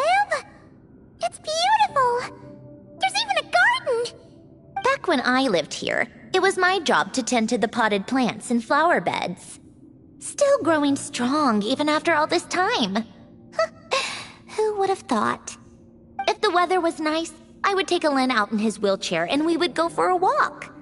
Before long, we started bringing Polonia along too.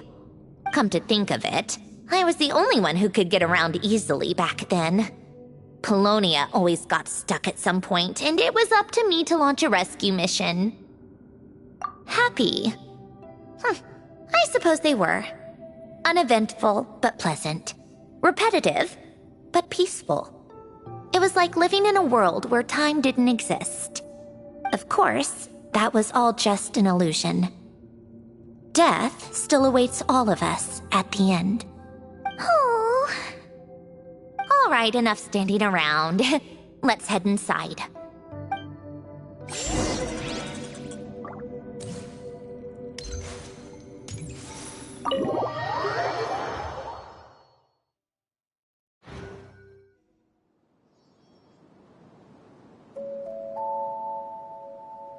Yep, this place is exactly how I left it. Nothing has changed. What is it? Huh? How did you get... Oh, Arlecchino gave it to you, didn't she? And you... read the whole thing. Just so you know, a lot of that was written a long time ago. At that very desk, to be exact. Anyway, since you've already read it, you should just hold on to it. I can always start a new one. Well, feel free to look around. I'm going to start looking for the gift Hélène mentioned. Oh, but be careful with the stuff around here. I'm not saying you can't touch anything. Just try not to choke on the dust. Polonia.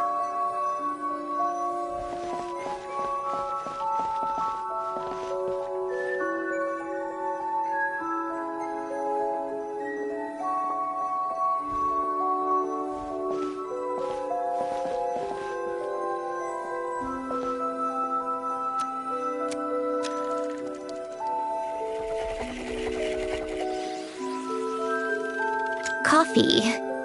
Tea.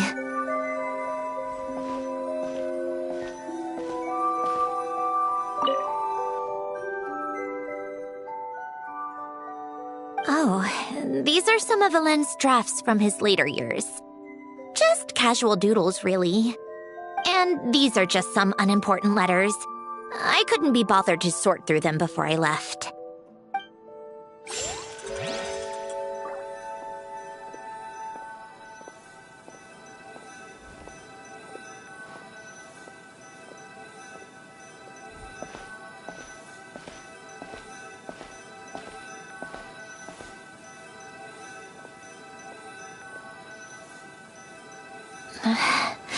Polonia.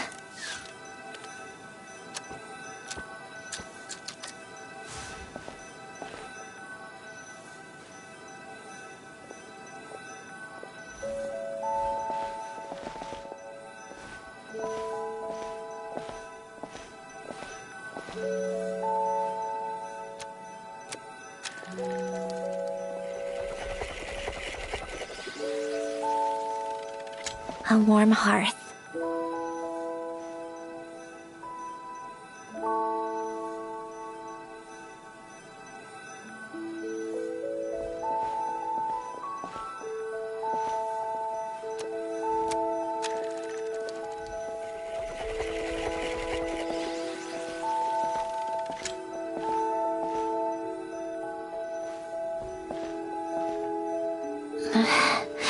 Polonia.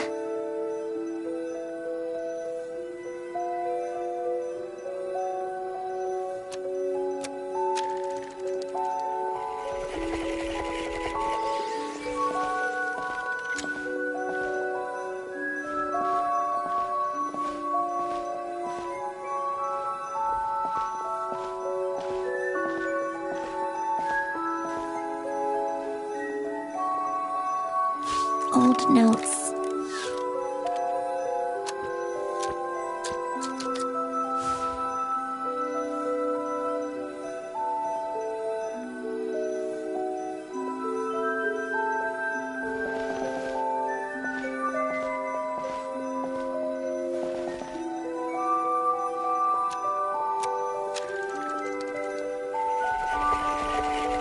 Coffee.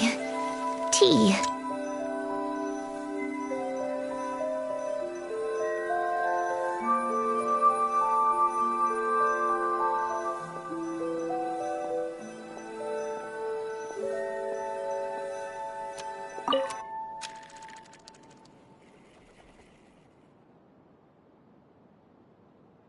Oh, I played with these when I was little. During the first few months after I was created, I mean. At first, Elena and I would play together, but it didn't take long for me to become unbeatable. So, Polonia and I played together instead. Yeah, these don't look like Paimon's kind of games. Logic and math puzzles? Those happen to be my specialty. It's been so long. What do you say?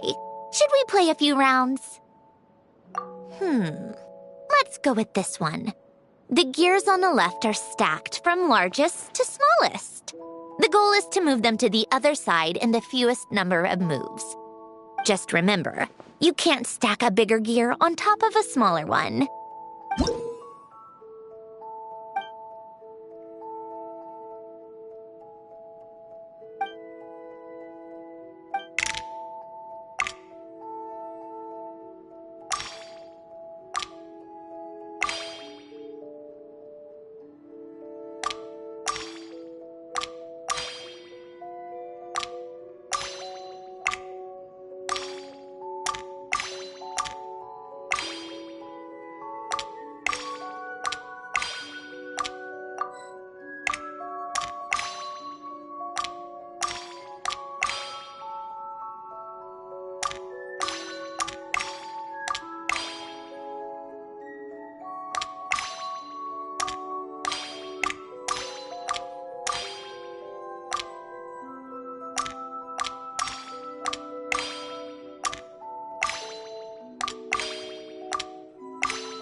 like it took you a few extra moves. My first attempt was the same. You'll get better with practice. Well, what did you think of the game? You showed quite a bit of promise, too. We should do this again sometime.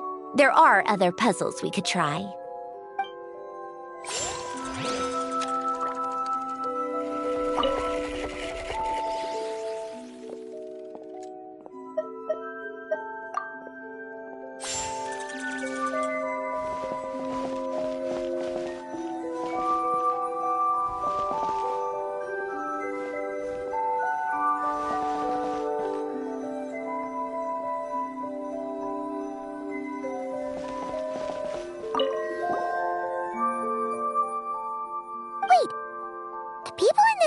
Look kind of familiar. Oh, this was taken when Hélène and Renee were both still at the Fontaine Research Institute. Before their falling out. In his later years, Hélène would often sit by the fireplace and stare at this picture, wearing an expression somewhere between guilt and longing. He said he sometimes regretted not helping his friend when he needed it most. Even if just to stop him.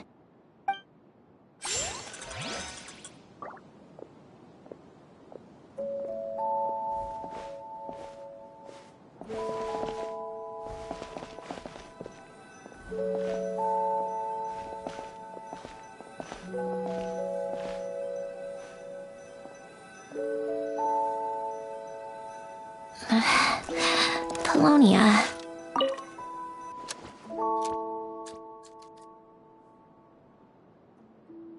This was Hélène's workbench. Later on, of course, it became mine. It's where both Polonia and I were brought to life. Before Hélène was bedbound, this is where he would teach me about mechanics. I would sit and listen, chiming in with questions here and there. Later on, when he got too sick, I took over and would work on Polonia here.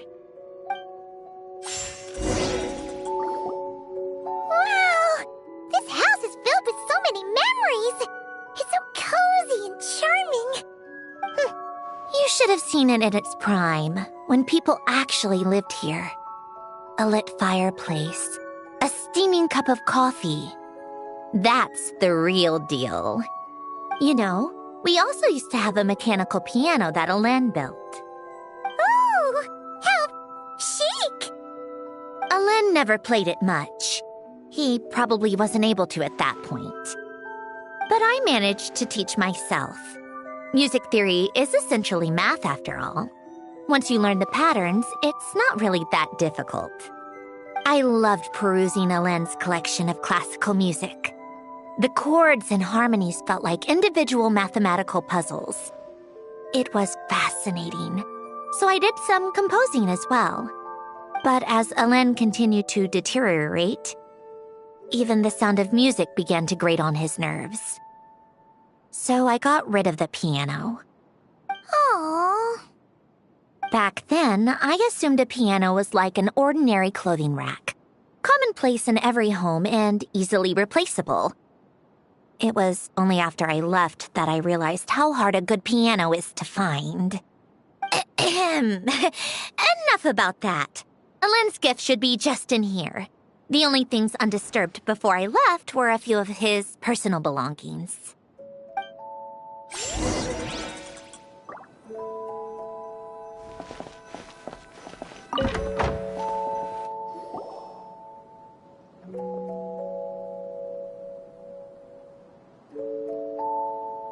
Wait, there's a hidden compartment at the back of this box. Looks like it's locked with some kind of gear mechanism. Knowing you, Hélène, I'm guessing it goes like this, then like this. Got it. Am I a genius or what? Let's see here. A box? Well, you gonna open it?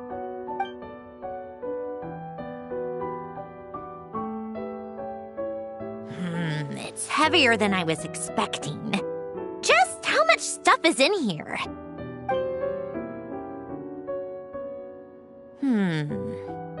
A letter? And a bunch of junk underneath it. None of it seems that important. Wait a second. This should be it. A cube? It's a multidimensional algorithmic core. Ellen would use it to store information. Only Polonia and I have access. All right, I'll start looking into the core and the letter. Feel free to go through the rest of the stuff and see if there's anything useful.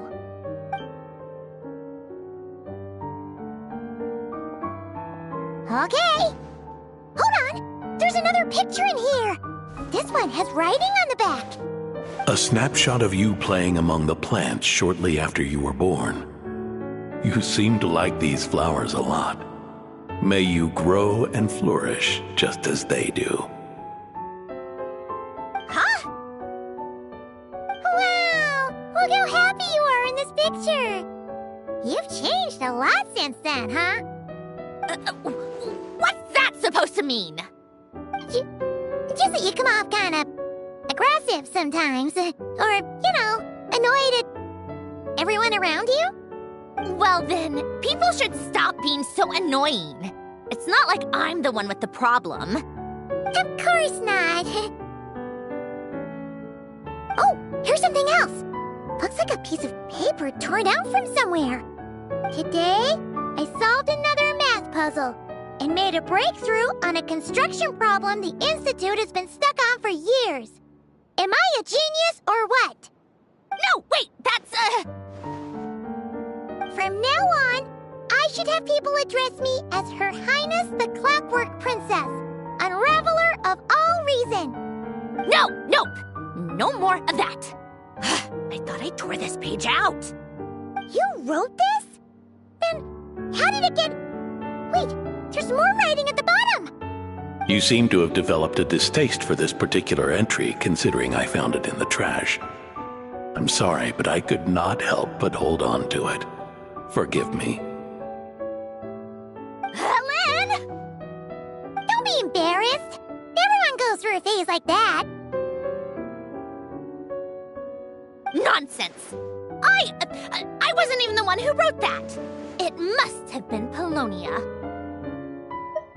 That's enough. I told you it was Polonia. You know what? We're done with this. No more rifling around in the box.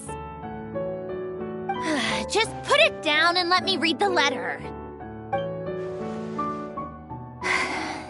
To my little clockwork princess.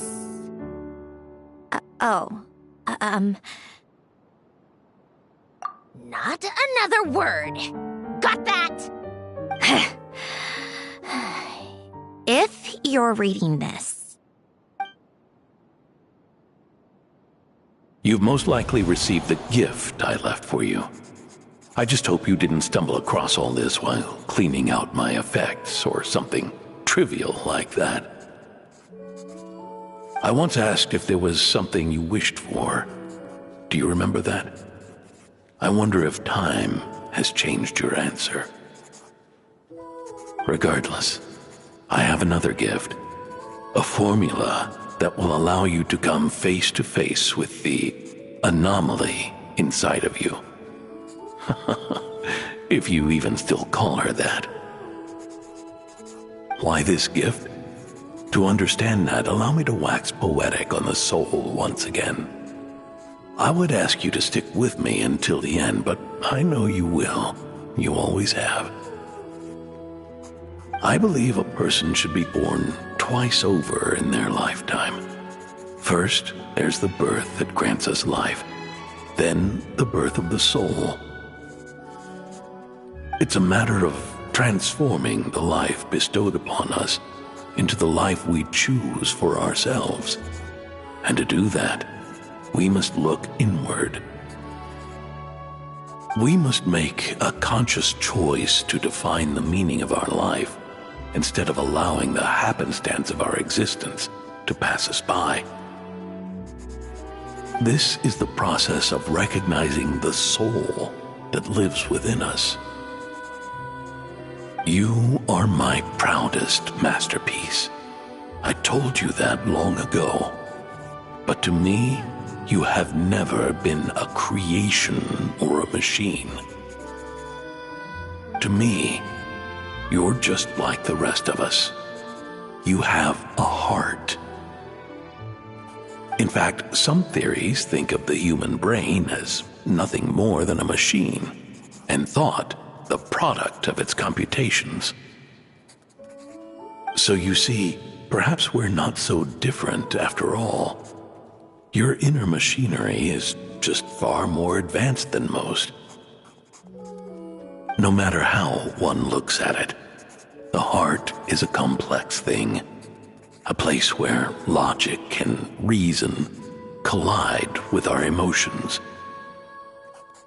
Your computational capacity allowed you to become sentient and develop logical reasoning, but it also granted you something that, on the surface, might seem contradictory: emotion. Emotions and logic often clash with each other, and those instances of discord can accumulate over time. That is the source of what you refer to as the anomalies within you. As you told me once, you've always known what you don't want, yet you've never wished for anything in particular. Similar to how a blind person can feel when a part of their body is in pain without being able to fully visualize its form, such is your relationship with your soul. So, what I leave you now is this: a formula that will allow you to see the shape of your soul. For if you want to protect your heart, you must first be able to recognize it within yourself. Of course. Whether you use it is entirely up to you. You are, and always have been, free to do as you wish. Regardless, whether by my formula or some other means, I trust you will know your heart one day. You always were a fast learner. And the smartest person I've ever known. Ellen. Oh. I'm fine. I've already figured out how this formula works. Let's get out of here and then we can use it. You made up your mind already? You're gonna do it? Why wouldn't I? Resolving the anomalies within my core is the reason I came here in the first place. No, I can do this on my own. But, do you want to watch? What do you mean? I already know what anomaly I need to resolve. Like Ellen said, she's an amalgamation of all the times my logic algorithms have clashed with my emotions. And by resolve, you mean that literally, or...? Yes. But if you, let us in like that, wouldn't that mean letting us see a bunch of your, you know, inner thoughts and secrets? If what Ellen said is true, then I'm about to be... born anew. Or whatever. This is your chance to be lucky enough to witness it. Besides, you already read my whole diary. When it comes to keeping my innermost thoughts to myself, well, I think that ship has sailed. You're really sure about this? How many times do I have to say it? I finally let you in as, friends, and you want to question it. I'm not gonna offer a second time. Enough with the mushy stuff. Just follow me.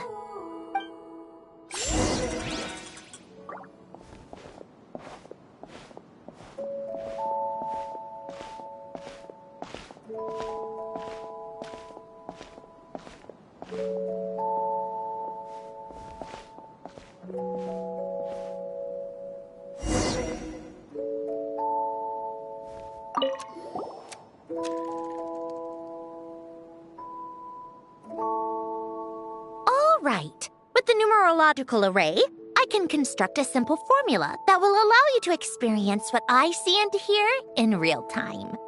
Oh, just like St. Lolly's scent-sharing technique. Been there, done that. Huh. Sounds like that shaman has some tricks up her sleeve. The arcane and the mathematical are both fundamental laws of this world. Being able to achieve a similar result through both isn't surprising. Anyway, let's get this show on the road. But no comments from the peanut gallery, okay? I know I offered, but I still don't want any interruptions.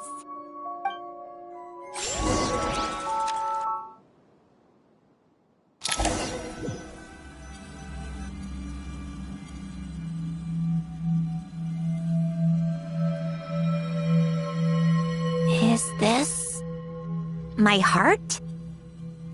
No, it's probably just the result of a lens formula. A space dedicated to resolving anomalies. Huh. But it looks like the walls are all... mirrors? You made it. About time.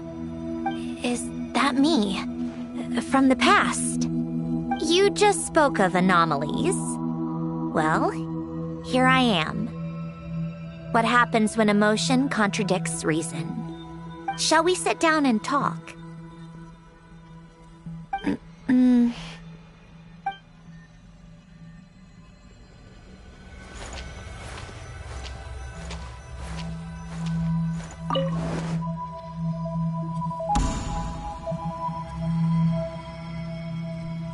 That should do it. Hello? My name is Alain Guillotin. Can you hear me? Brings back memories, doesn't it? The time we spent here. Here. I want you to have this. A notebook? You can use it to write things down. I don't need to write things down. I have unlimited memory. Even so, some things are more important than others, right? You can use it to write about the things that matter. So you wish me to carry out a basic priority sorting operation? I suppose you can think of it like that for now. But journaling is also an act of finding oneself.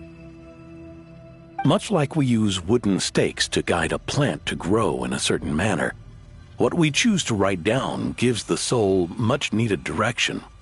In the act of choosing what to forget and what to hold on to, we decide what kind of person we want to become. I don't understand. Like I said earlier, I don't need something like this. This is where we were born. Where our life began. Mornings of tending to the garden. Afternoons spent cleaning, reading, or studying. Evenings of cozying up by the fire, listening to Alain share stories about his past. Alain. What is it? What are you drinking? Oh, this? It's coffee. It, makes me more productive. I want to try it. Oh, okay. Here.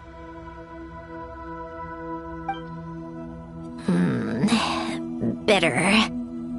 Speaking of, why did you design me with senses? Taste, smell, touch. Well, I'm not quite sure. It just felt like the right thing to do. I suppose I hoped you might have a life of your own one day, and that you deserve to experience all life has to offer. Oh. Still bitter.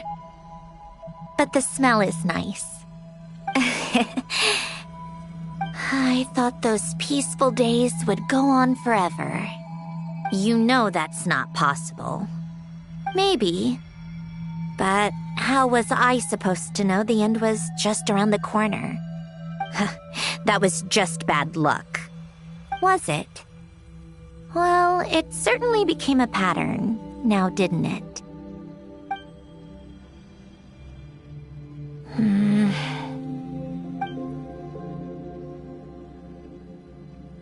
Over time, one of the habits we picked up from Alain was a love of coffee.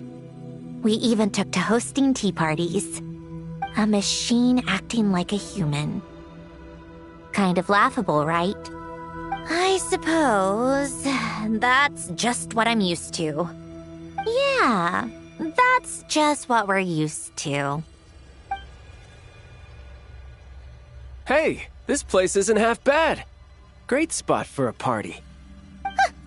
More and more people seem to be showing up to my tea parties uninvited. Anyone care to explain? Can you blame me? I saw Columbina leading Capitano somewhere, and I had to see what that was about. I had simply asked Columbina where I might find Arlecchino. I have business to discuss with her, and Columbina suggested looking here. Tartaglia and I were unaware that this was a private gathering. Apologies for the intrusion. It won't be for long. Whatever. Just add it to the list of annoying things that have happened today. What's one more? Since you're here, you might as well stay for a cup of tea. See? Told you she wouldn't mind. Much obliged, Sandrone. Well, look who we have here. Good thing I brought extra desserts. This has turned into quite the occasion. Capitano, I was just about to go find you. Pardon the intrusion. Rest assured, I won't sully your gathering with talk of work. We can have our discussion later. Spoken like a true gentleman. A certain unmannered 11th seat could learn a thing or two. You know, you really should start being nicer to me, Rosaline. Or I might just snatch that 8th seat right out from under you. I'd like to see you try. If you're gonna fight, take it outside. The only mess I plan on cleaning up is tea-related. I still don't understand how our quiet afternoon turned into such a crowded gathering. One by one, people just kept barging in. And then, one by one, they left without a word. Yeah, pretty annoying, huh?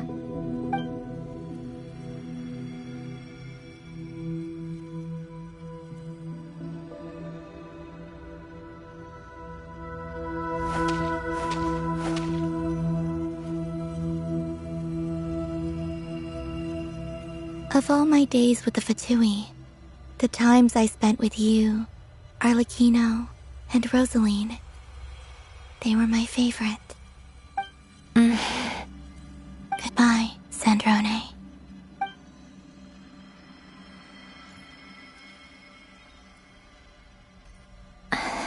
Don't go, Columbina. We should have just said that. Why didn't we?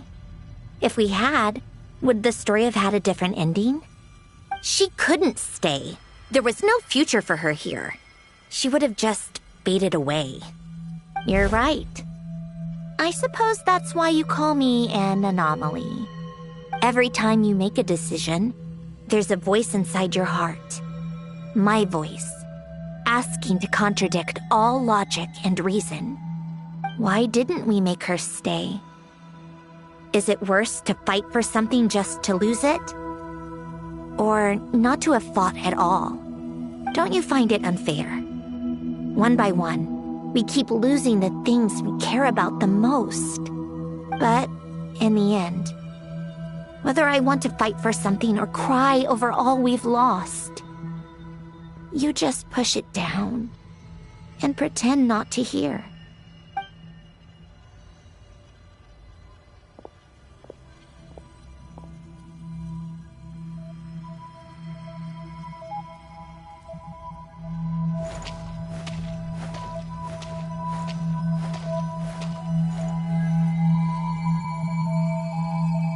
And now, even Polonia, the other half of Elend's legacy, the last remaining member of our family. Even Polonia is no longer with us. I did everything I could, but it's just like Elend always said. Polonia was one of a kind. There was no replicating what he managed to create. Don't you feel like our connection to the past is fading bit by bit? Like, even the things we have left are slowly slipping away. I suppose. But you can't move through life without having to say goodbye. And even as we experience loss, there are always new things to be gained. Ever so logical. What's your take, then? It feels like the more I care about something, the faster the world takes it away. It sounds so stupid, but I can't help it. That's the hand life has dealt me time and time again. Why even fight for something that's just going to be lost in the end? Better to never have had it at all. Better if it would all just disappear. Dark, I know.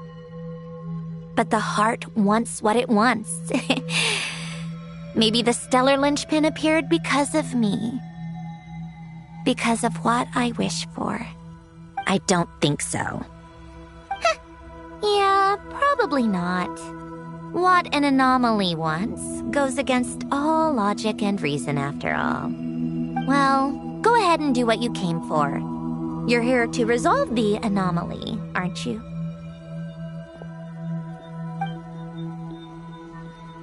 Yes. What's it gonna be? Keeping me imprisoned here like before? Or eliminating me entirely, like debugging a code? That might actually be a mercy. I don't care.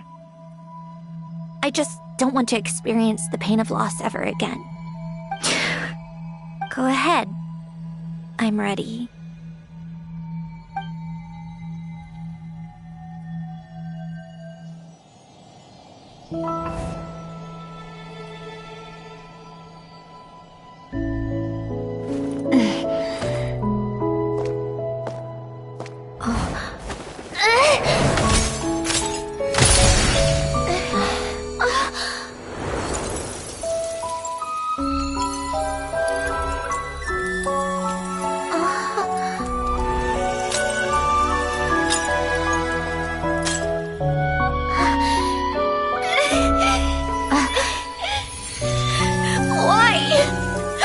Why do we keep losing everything we care about? I know it hurts, but that's life. I wish... I know. I've always known. Because we've been one all along.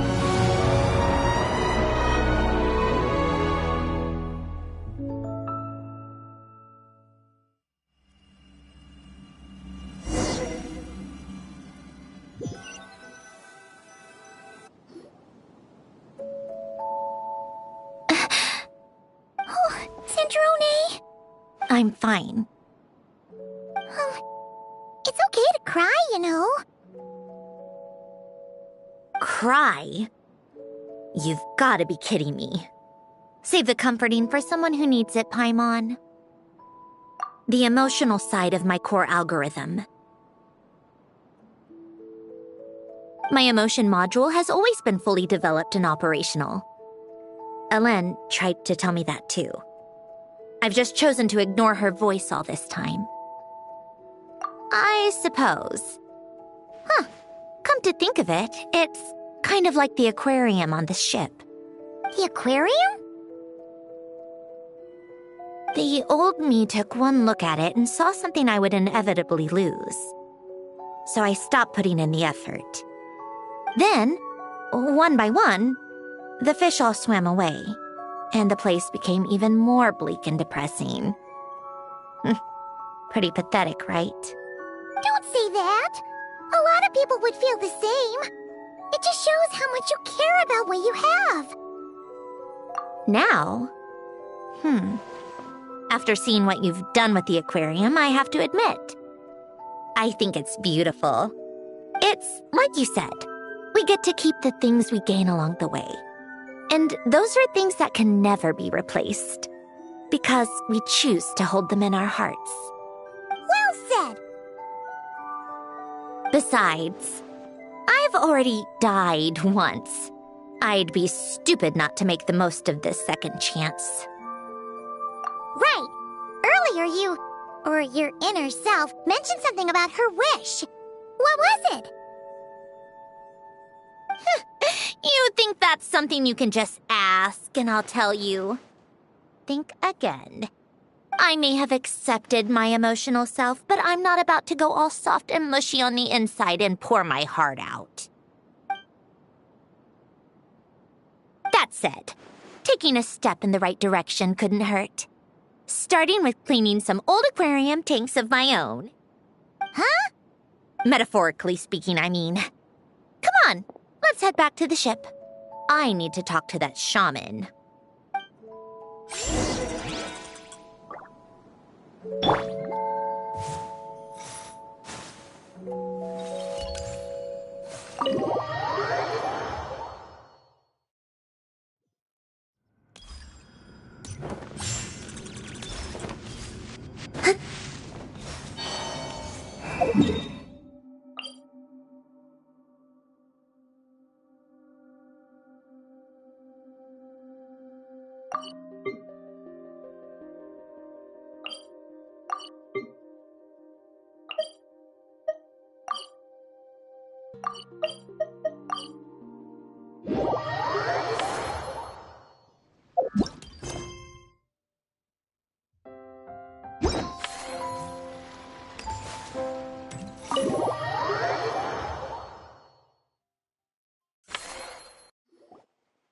Huh?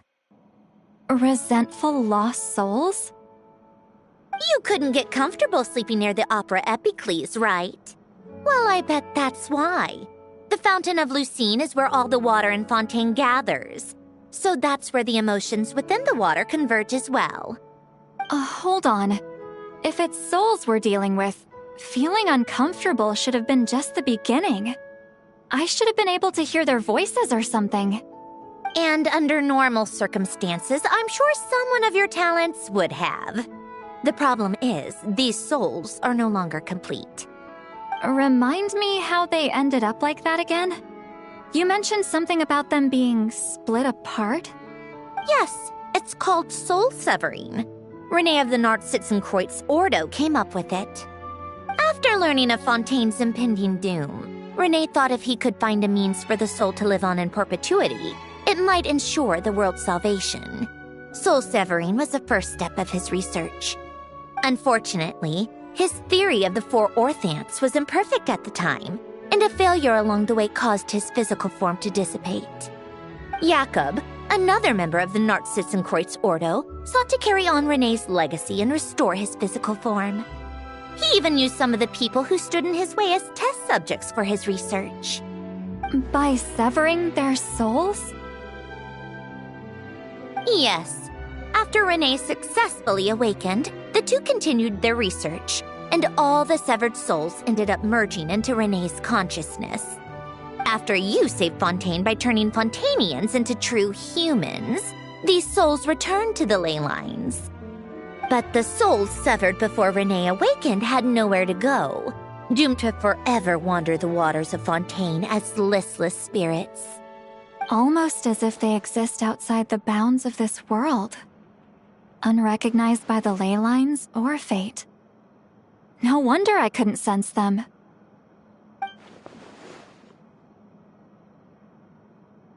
Not only that, but over time, they began to fuse with other entities. Their inner resentment lured in all sorts of evil beings, which corrupted and defiled them into nothing more than accumulations of filth. But the full transformation must have been recent. Otherwise, the Udex surely would have noticed. Wait, no, he must know already. That would explain the underwater Melazine patrols. No wonder I kept running into officers from the Mara Chaussee Phantom earlier. In that case, let's go find Nervalette and we can sort it out together. No, not just yet.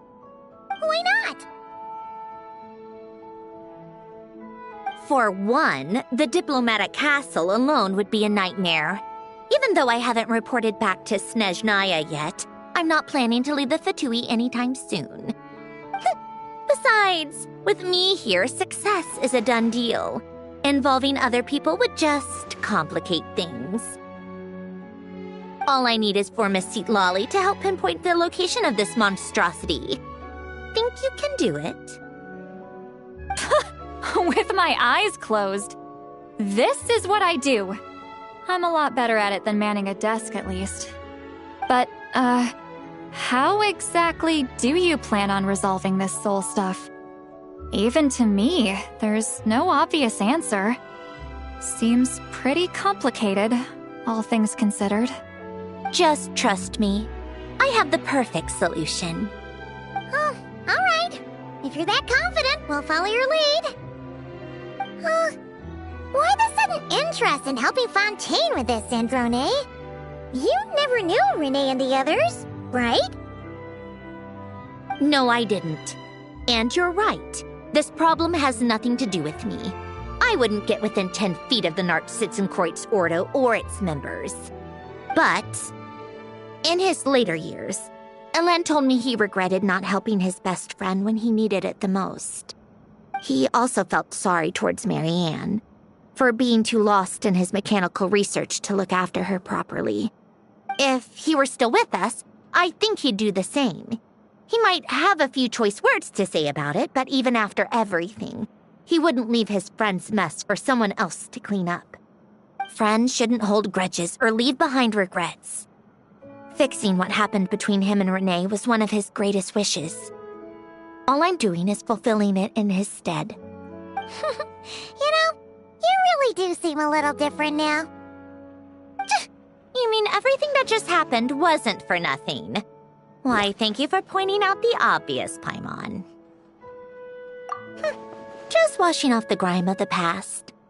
Turns out, a lot can build up after being ignored for so long. What's this about aquarium tanks all of a sudden? They go off on some grand adventure and what? Now they have their own private code? Stupid. All right then, Citlali. Tracking this thing down is up to you. Huh? Oh, right. No problem. You get this, Granny Eatsley! You! Come with me to Hotel de Boer for a drink. Right now. Why? Because I said so! Miss Guillotin, I'll report back on the location tomorrow morning. Just need a drink or two first to bolster me up. Well, don't let me keep you. All right, you. Time to go. I've got scores that need settling. Huh?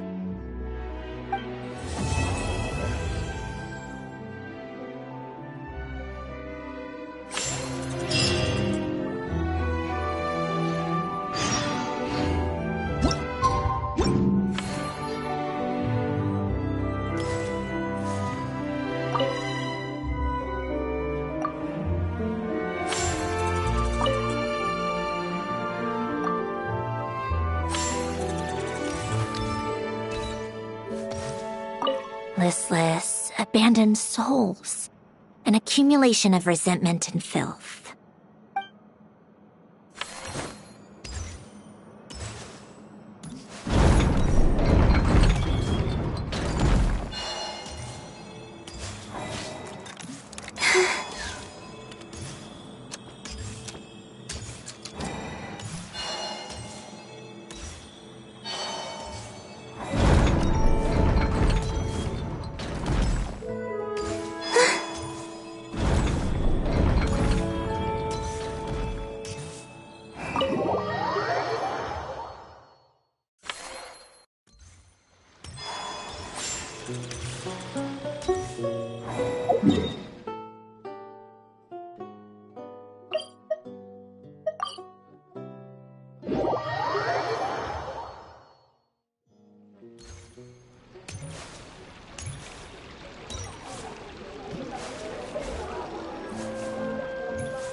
Art is the key ingredient in fine dining. I'm so annoyed.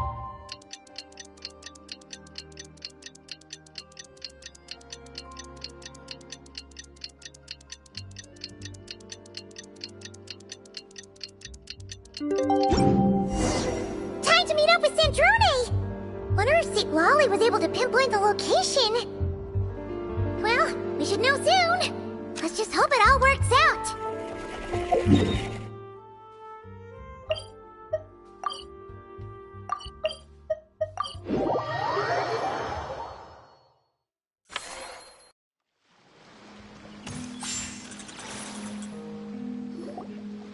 St. Lolly sure drank a lot last night, huh? Wonder if she's even awake. Good morning. Columbina! Oh, you sure know how to make an entrance. What are you doing here? We just finished filming a last-minute scene, so I came up to get some fresh air. The others are still down below discussing what the final scene should be. You mean, how it should end?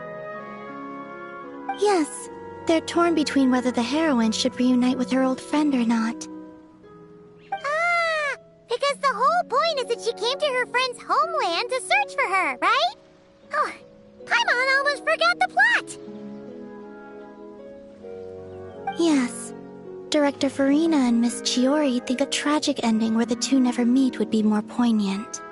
But Director Xavier thinks having the two reunite would make for a more touching and heartwarming ending. Me? I'm not sure. On a personal level, of course I want to see her again. Of course I want to experience that moment where we reunite. Even if it's just for the cameras. But that means an actor would have to take her place. And that makes me feel... Oh. Huh? Yeah, don't look so worried. Making a film is supposed to be fun. But besides, it's all gonna work out. You can trust Paimon on that. Work out? How? Well, you know. Yep, exactly. Okay, I trust you. I'll just focus on having fun for now. Well, well, look who we have here. Traveler and Paimon. Oh, the lighting specialist and clapper loader that never were. Yeah. We kinda went AWOL, didn't we? Sorry about that. Seriously, don't worry about it. Everything's going smoothly on our end, so just do what you need to do. You seem to be in better spirits now, Miss Columbina. I apologize if our earlier discussion put you on the spot. It's okay. I'm fine now. The Traveler and Paimon talked me through it. So, what are your thoughts on the ending then? Should we have them reunite or not? We should tie everything up in bows. Huh?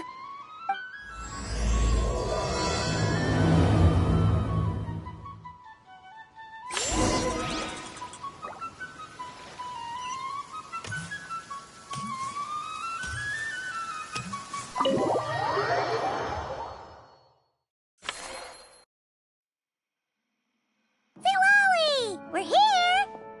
Oh, right on time. Well, yeah. We weren't the ones who drank our weight in alcohol yesterday. What? Are you suggesting Granny can't handle her liquor? It takes a lot more than that to get me drunk. Really? 'Cause, you stopped making sense after a while. Did I? Huh. News to me. I didn't say anything too crazy, I hope. Let's see. You spent half an hour bad-mouthing Auroron, half an hour complaining about work, an hour talking about light novels, and, Paimon kind of fell asleep after that. Are they gone? Oh, the crew? Yeah, we bumped into them on the deck, but they just left.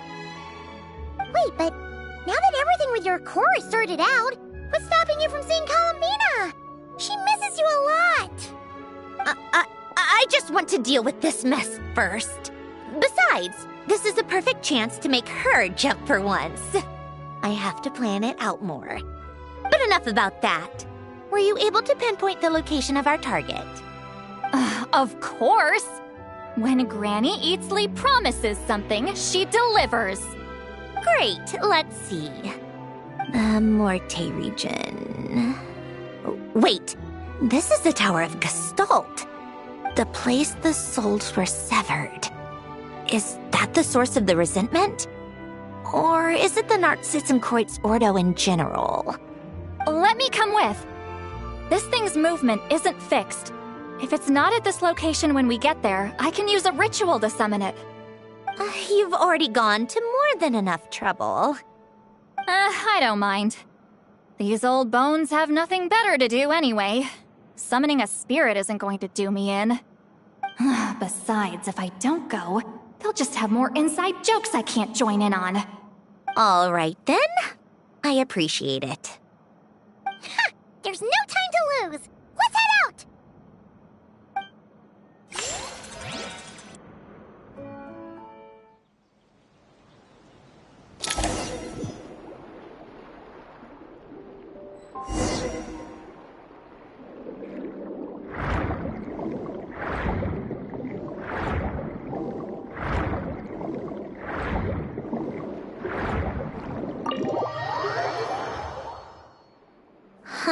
No sign of it so far. Should I start the summoning ritual? Let's drain the water from this floor of the tower first. It'll make it easier to move around. Wait, we can do that? Of course. Alan and Renee both saw the future that awaited Fontaine and even shared a few methods for waterproofing buildings. The principle behind it is... not important. Just unlock the mechanisms in the order I tell you.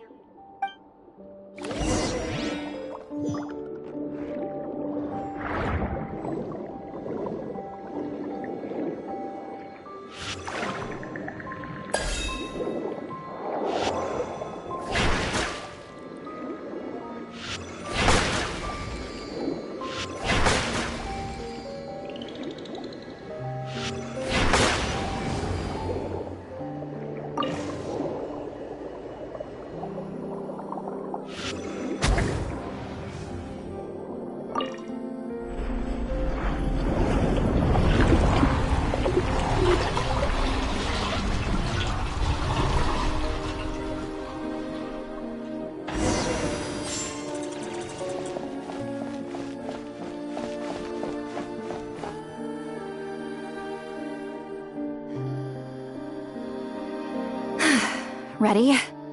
Yeah. When this thing appears, I'll try talking to the souls inside. But more than likely, they've already been driven to madness. If communication fails, we'll have a battle on our hands. In that case, Paimon better find a hiding spot. If a fight does break out, I should be the one to deliver the final blow. Trust me on that. Understood. All right, I need quiet. Wandering spirits, drifting along the tides. Hear me now. Broken souls, silenced, torn apart, and forsaken. Follow the traces of the past, and return to us. Let resentment recognize resentment. Let vile entities be drawn together. And in this place, take form once more.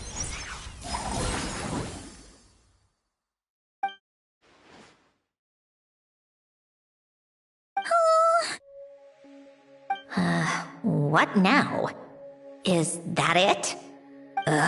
This is exactly why I deal in math, not magic. How are we supposed to know what stage the spell is at? It's like there's no logic to speak of. Mechanical science is so much easier to...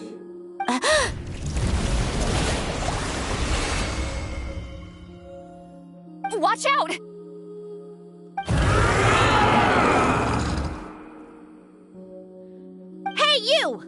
or whoever's inside of you, I need you to listen to me.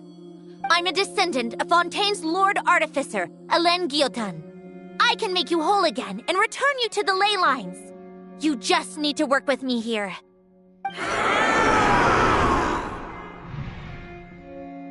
Sandrone! Shh. Looks like talking this out is off the table. All right, plan B. Time to blow off some steam.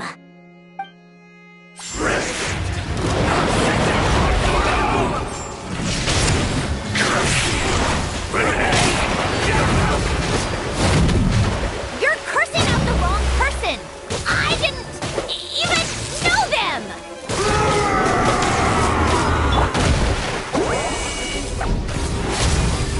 Get to work! Come on, keep up!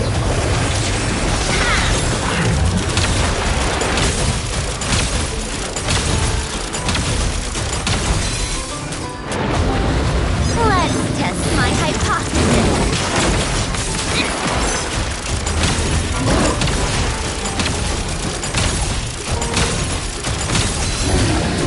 Take a break. Ow!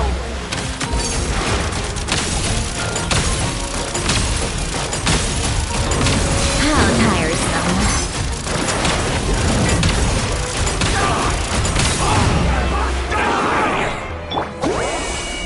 Most of them already did. But you still have a chance to return to the ley lines and reunite with your family. Just work with me here!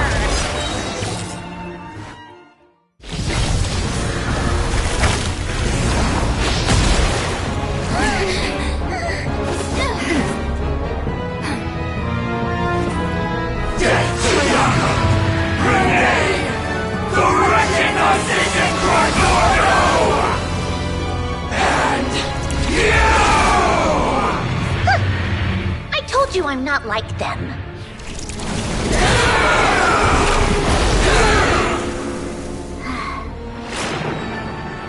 I'm stronger. Inverted. World formula. Reversion.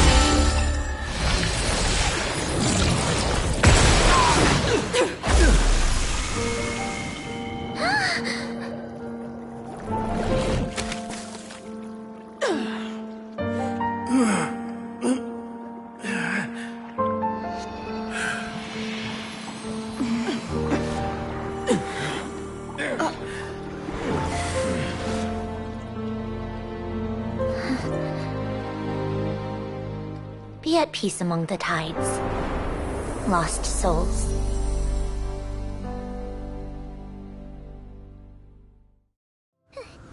Is it over? Yep, told you it'd be a piece of cake. How did you do that back there?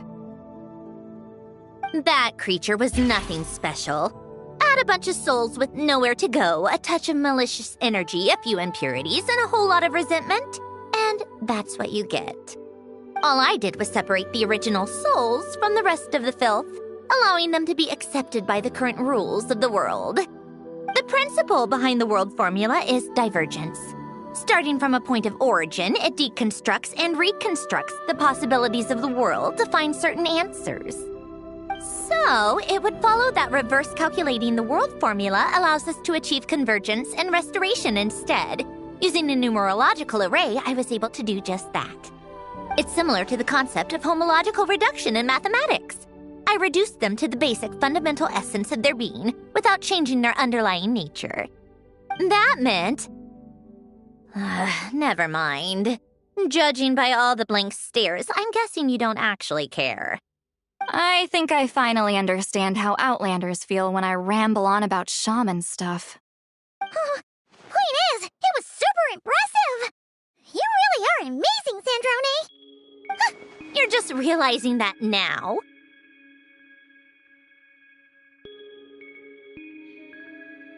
Ahem! Enough about that! We should get going. I'll go reset the mechanisms inside the tower. See you back on land!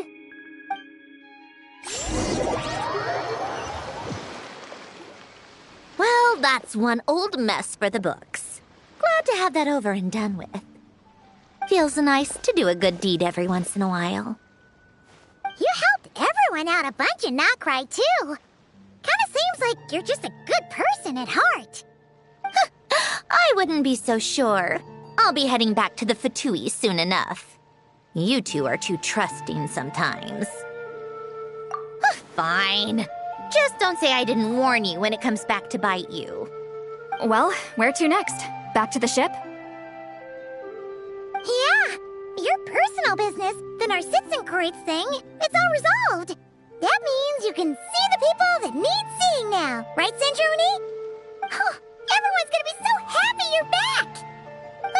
You wouldn't catch me dead admitting to this before, but...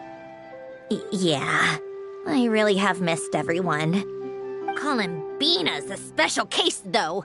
This time, I'm definitely getting her back for all her annoying antics over the years.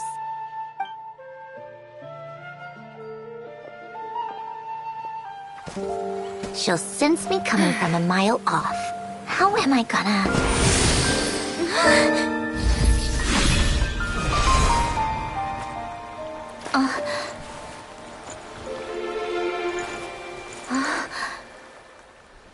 Sandrone? Is it really you? You're back? You didn't tell me. You avoided me. Why?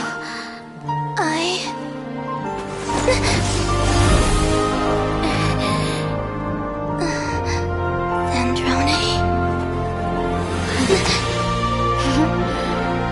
Now we're even. I missed you so much. That makes one of us, idiot. I'm here, Columbina.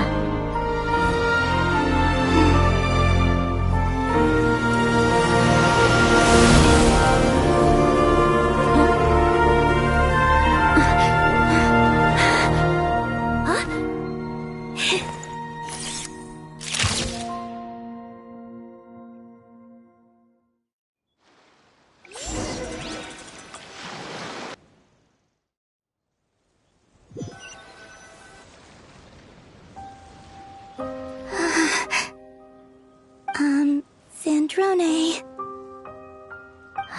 Don't ruin the moment. Or I'll start thinking about how you teleported me to a random location after I explicitly told you to stop doing that. And scene! Bravo! Bravo! We got it! This is exactly the ending I was hoping for. Huh? Where did you just go, Miss Columbina? You vanished, and then the next second you were back hugging this, new friend here. That was all on camera? Yeah. Well, the camera was already rolling, and it happened so fast, so... yeah. Hold on.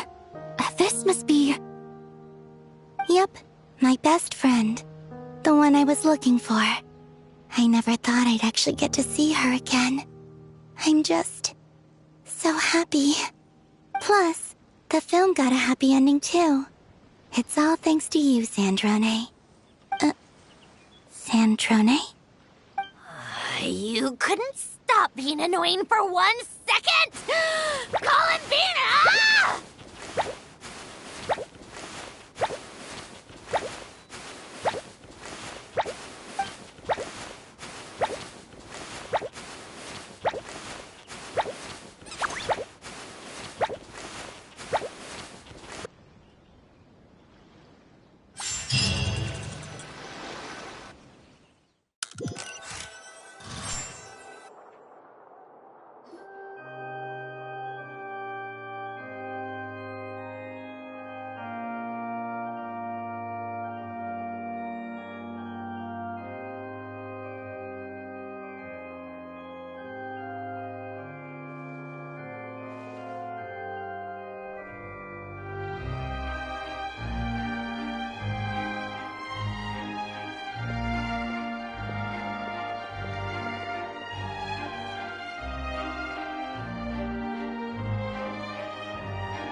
As expected.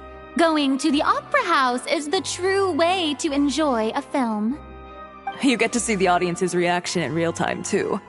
The ending seemed to be received quite well. Paimon can't believe you let us include that in the final cut, Sandrone! You even agreed to help us reshoot a couple of shots. Thanks a million. Most of it was caught on camera already, so it's not like I had much of a choice. Besides, the film I'm in is going to be anything less than perfect. What are you laughing at? Nothing. It was just interesting to see us on screen together. I'm glad this moment is going to be preserved forever. Just a pity we didn't take home the Farina Award this time around. Well, artistic films can rarely compete with commercial ones. You should have prepared yourself for this the minute you changed the script. True. Oh, did I hear someone mention the Farina Award? Come on, don't gloat. I won't. Our crew winning the Farina Award was a team effort after all. Costume design, script adaptation. Ooh, and the practical effects were so realistic. The flames and explosions even made me jump while we were filming. A lot of the effects were based on actual items the Special Patrol confiscated from criminals. Who knew they'd serve another purpose, right? But it turned out amazing! Really brought the thrilling scenes from the novel to life. Fontaine's film industry is seriously impressive. Which film did you vote for, Silali? Isn't it obvious? Great Detective Hurlock, of course! That's the whole reason I'm here! You all should be proud, though. A lot of critics are saying really good things about your film, too. Longing and loss? Searching for something even after it's gone? It's a film that makes you think about life, and how important it is to explore those themes. Well, that is what the art of storytelling is for. Watching a film with friends is so much fun!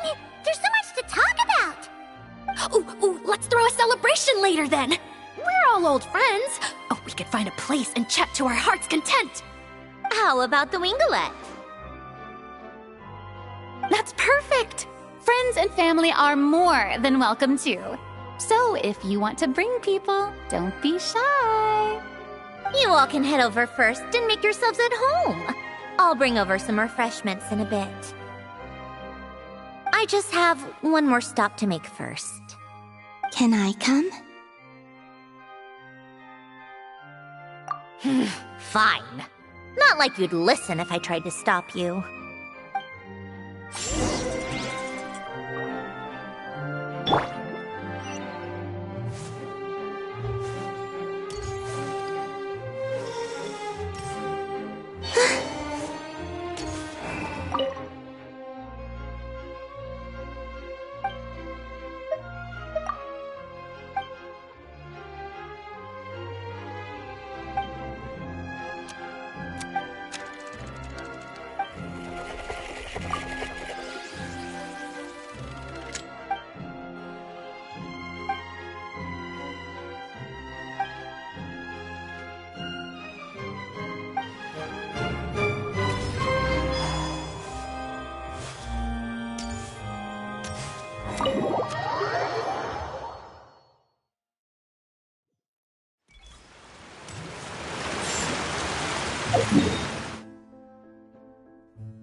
Yes. Here lies Lord Artificer, Elaine Guillotin. This is his grave. Oh. I'm sorry, Ellen. I'm sorry this is the first time I've been back since leaving Fontaine. I should have come to see you more often. I got your gift. I even cleaned up one of the Nartsitzenkreuz Ordo's messes along the way. Our home is just as quiet and warm as it always was. The flowers in the garden are still thriving. I'll make sure to tend to them more often from now on. Polonia received irreparable damage in battle. I should have taken better care of your invention. I'm sorry. Polonia was family to me. Just like you. You always said I was a fast learner. But I'm not so sure. It took me far too long to learn the things that truly matter. I never said this to you back then, but... Thank you for creating me. For giving me the chance to experience life. Being your family meant everything to me. Absolutely everything. Can I say a few words as well, Sandrone? Don't need my permission. Hello, Mr. Guillotin. I'm Sandrone's friend. You don't need to worry. Sandrone is doing great. Not only is she a brilliant scholar, she's made a whole bunch of friends, too. And she takes great care of them. As if...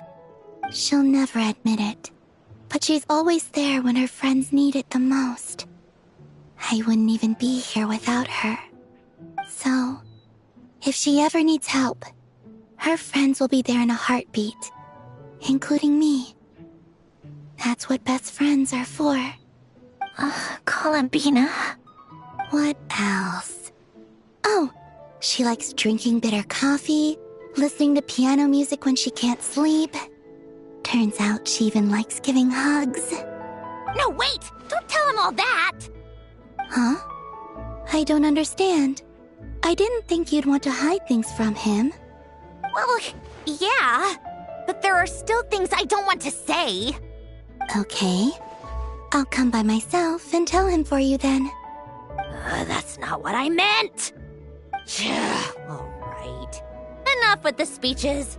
If no one has anything else to add, let's just leave it there. Should we say a few words too? Kinda seems like Columbina said it all. Oh, great idea!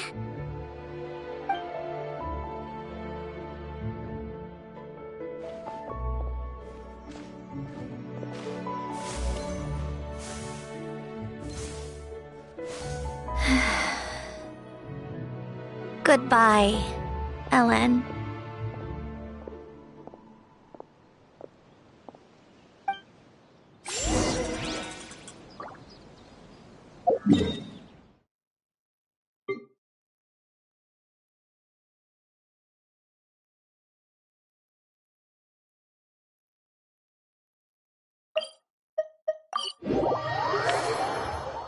Taking shelter and listening to the rain cleanse the earth makes me feel so...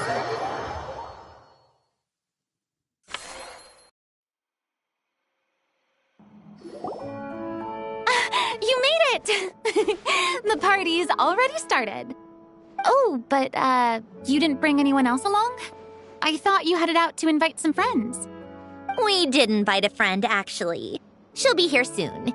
She's even bringing some desserts to have over tea. You should join us later, Miss Farina.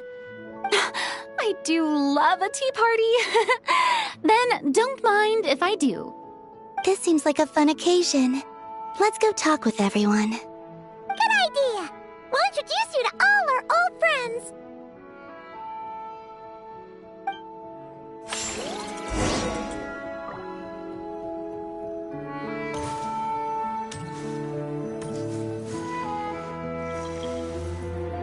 Granny Itzley, you're really not going to let us borrow these cute little stuffed toys for our magic show? First of all, Seat Lalin and Eats Papa are Chi-Chi meal. They have inauspicious stars sealed within them, and they're my helpers, not toys. But the Grin Malkin Cat and Boggle Cat box are Linny and Lynette's helpers. And they still make good partners on stage. Agreed. We've never had a Chi-Chin meal pop out of our hats before. It would be quite the surprise. I think the audience would love it. If this was the Masters of the Night Wind, these kids wouldn't have even had the guts to say my name, let alone pester me like this. I'm terrible at dealing with requests like this. Oh, Traveler, quick, save me! You think you're so funny. Lady Sandrone, Lady Columbina. Hello. Don't look at me like that. I don't have any mechanisms for you to break. Don't be fooled by my sister's demeanor, Lady Sandrone. She's just as delighted as the rest of us to have you back. Well, I suppose when I'm not so busy, I could find some time when Arlecchino is around and bring over a few gifts to the House of the Hearth. You're too kind, Lady Sandrone. I'm sure just your visit alone would make Father more than happy. I just need to borrow them for a bit. I'll pull them out of my hat, give them a quick hug, then give them straight back. When did hugging become a part of it? Oh! I could lend you pair, so you have something to hug in the meantime. He gives really good hugs. I don't need something to hug in the meantime. The issue was never the hugs. How about this? You can have 2 VIP tickets right next to each other. Excellent view. Right next to each other?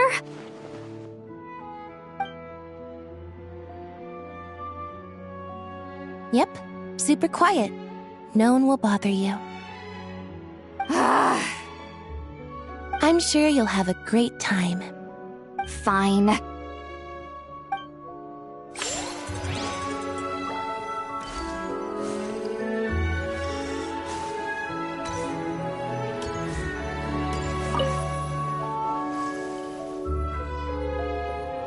You made it. Sorry for starting the celebrations without you. No worries at all. We're just glad everyone's having such a great time. Oh, right. You've probably seen them around already, but let us introduce you for real. This is... Miss Columbina and Miss Guillotin, right? Oh, we saw the film you were in. It was so touching. Yep. This one started bawling her eyes out right next to me in the theater. I know. I didn't bring nearly enough tissues. Thanks. We saw your film, too. I memorized all your names. Oh, guess we can skip the introductions, then. Our effects were pretty over the top, right? Some of the extras in the big scenes were actual members of the Spina di Rosula. So basically, your contribution was creating realistic-looking chaos. That wasn't the only realistic aspect. Miss Chevres and Miss Emily were also kind enough to lend their expertise on criminal investigations and forensics. Oh, it was nothing.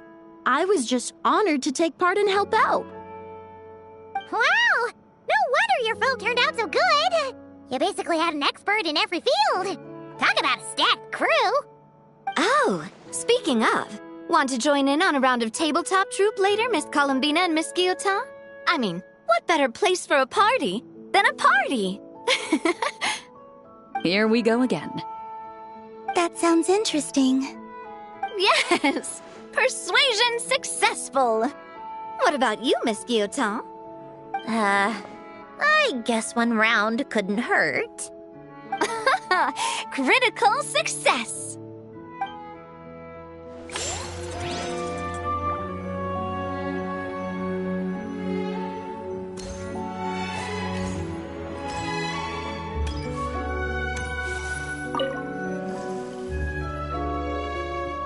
Wait a second!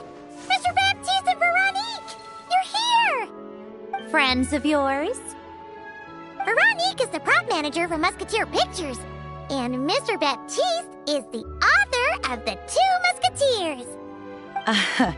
Yeah, former prop manager. Now we're just two criminals serving our time. Thanks to Duke Risley and Nurse Sijwin looking out for us. Not too bad, actually. You make it sound like I'm giving you special treatment. I just think the method of justice you chose to pursue is one people can respect.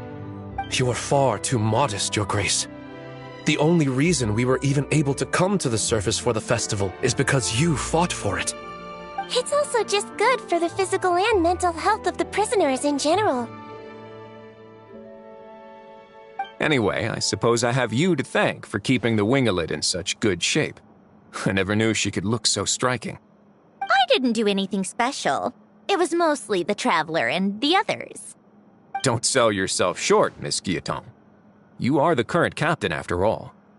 In light of that, I have to ask, do you mind if I leave up some of the installations so the people back at the fortress can also enjoy the aquarium?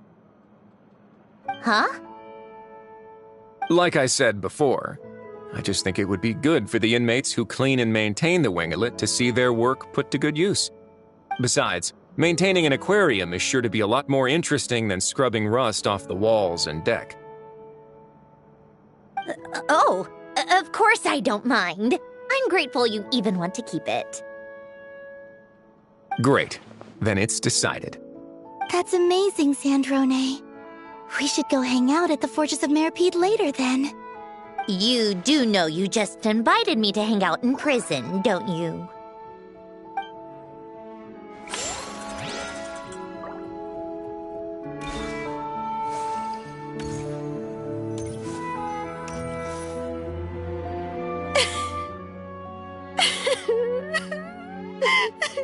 What a dream come true! For once, it all worked out! I can die without regrets. Let's not get too ahead of ourselves, Director Lapine Pauline. What was in that piece of cake you just handed her, Escoffier? Bromaritime flowers, eggs, flour, same as all the other pieces. What, you think I tampered with it? Playing a detective in real life now too, are we? Oh, it's so delicious! I'm so happy! My life has peaked!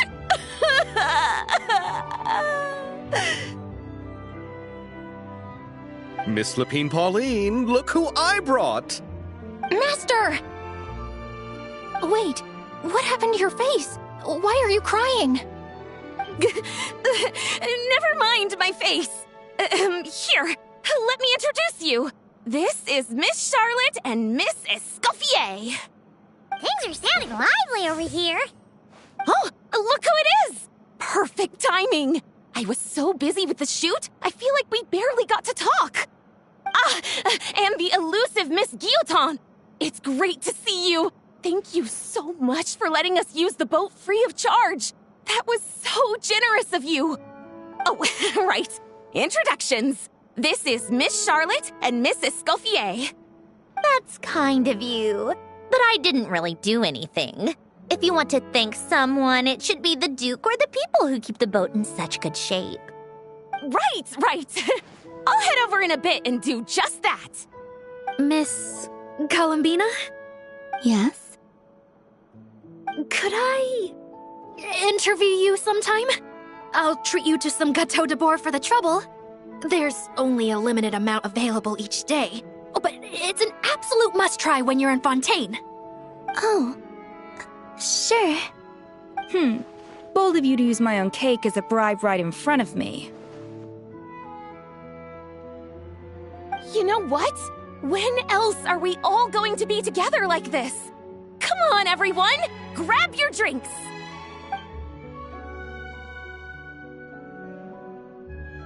Are we going to toast? Yep! Come on! Sante!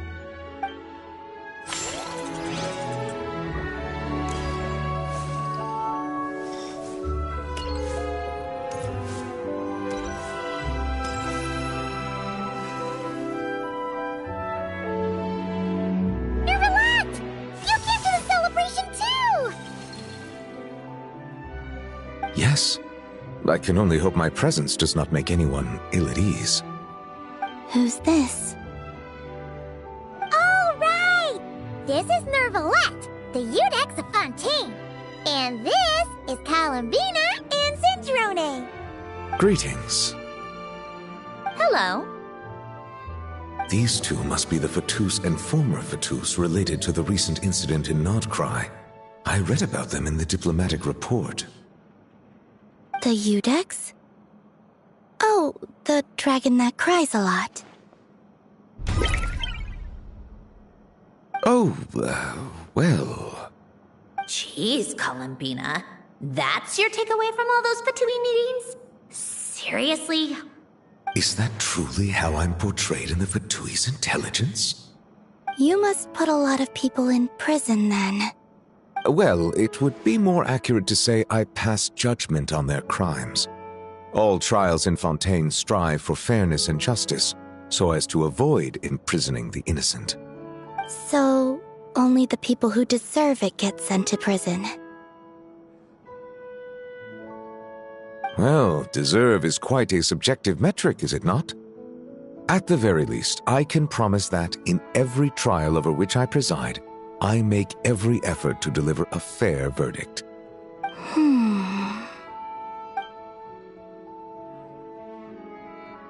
Yeah. Oh, for the love of... what is she doing now?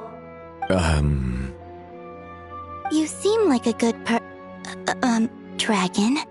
Not the kind that throws people in prison for no reason. I think we can get along just fine. Well, thank you? Then she punched me because... Oh, sorry, Nervalette. She thinks that's a sign of friendship. Where does she even pick up weird habits like that? Ah, I see. I believe I have observed people on the streets of Fontaine expressing affection in a similar manner. I suppose I now know what it feels like. Yes. Quite, abrupt.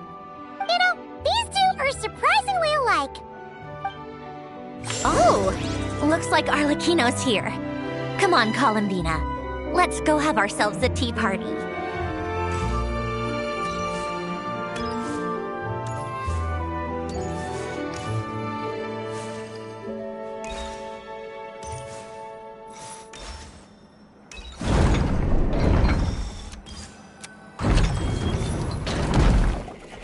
Well, it's been quite some time since the three of us gathered to drink tea like this.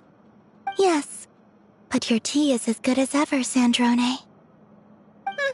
Of course it is. The pastries you brought aren't half bad either, Arlecchino. I'm glad to hear it. Are they to your liking, Miss Farina? If I remember correctly, this particular cake is your favorite. Yes, thank you. The tea and pastries are absolutely delicious. I can't believe I'm casually sipping tea with 3 harbingers. Or are some of them former harbingers? Who knows? Due to diplomatic reasons at the time, our last tea party was rather tense, wasn't it, Miss Farina? You have my apologies. But this is simply a casual gathering of close friends. So I do hope you can relax and enjoy yourself. Of course! I appreciate the hospitality, in both cases. Next time, let me be the one to treat all of you. I'm sure we'd all be delighted to have you join us more often. The same goes for you two. Of course we should do this again! We've all been through thick and thin together by this point. This is nice, Sandrone. It reminds me of the happy times back in Snezhnaya, when things were so lively. Yeah. To be honest, I never thought these gatherings would feel this lively ever again. Well, I think I speak for all of us when I say we're truly glad you're back, Sandrone. Me too. I've realized that holding on to what matters doesn't just mean protecting what you already have. By reaching out and striving for something new, you can gain much more than you think.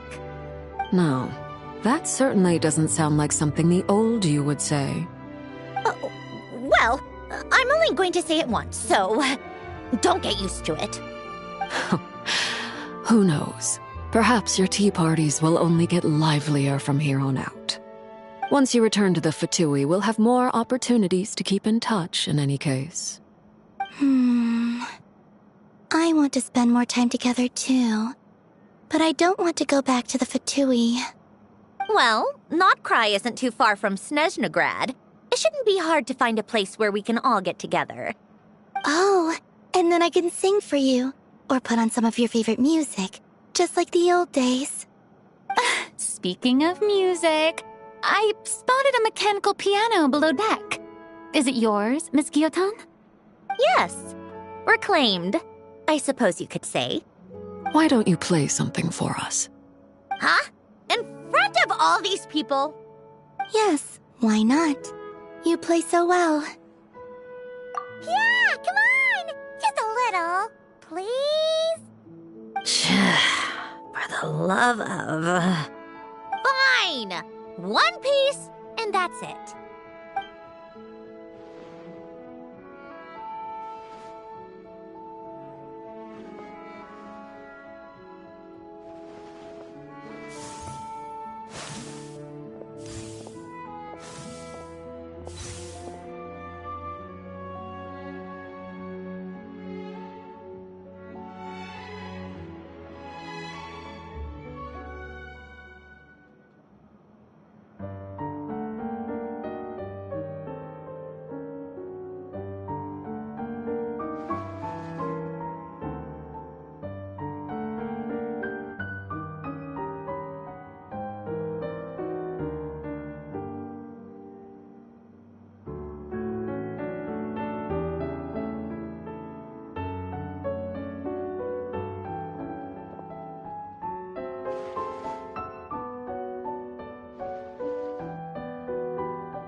Musketeer pictures. Everyone ready? I'm not sure I should be in this one. Of course you should. You might have primarily helped out another crew this time, but you're still a member of Musketeer Pictures. All right, thanks. I'll still stand a bit off to the side, though. Can I be in the picture too? Of course, Miss Veronique. I would have loved to have you in the last one too, if circumstances had allowed it. Thank you, Director Xavier. Do I really have to be front and center? You're one of the lead actors! Of course you do! Nervous, Sandrone? No! All right, look at the camera! And 3, 2, 1... Musketeer Pictures!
Ad Astra Abyssosk.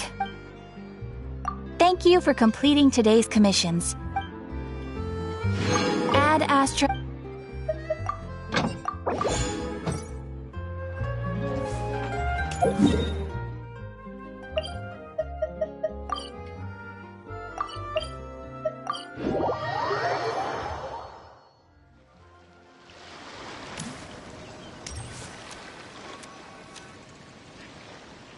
What?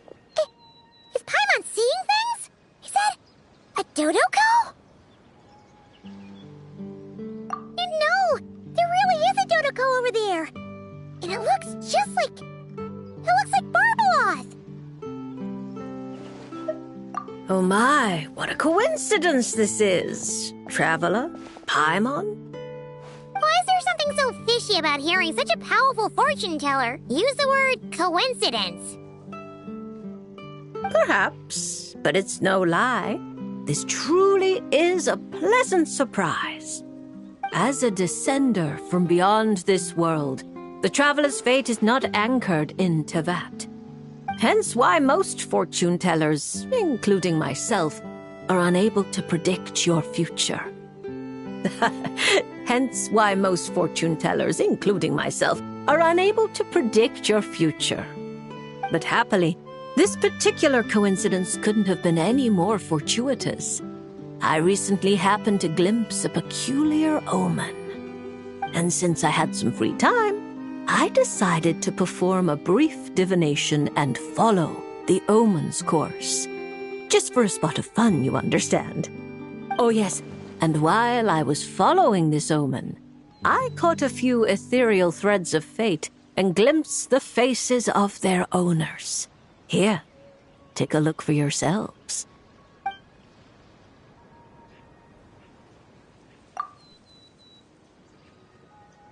See? Didn't I tell you? Someone with so many friends was bound to recognize them all. Hi, you two. It's been a while, hasn't it?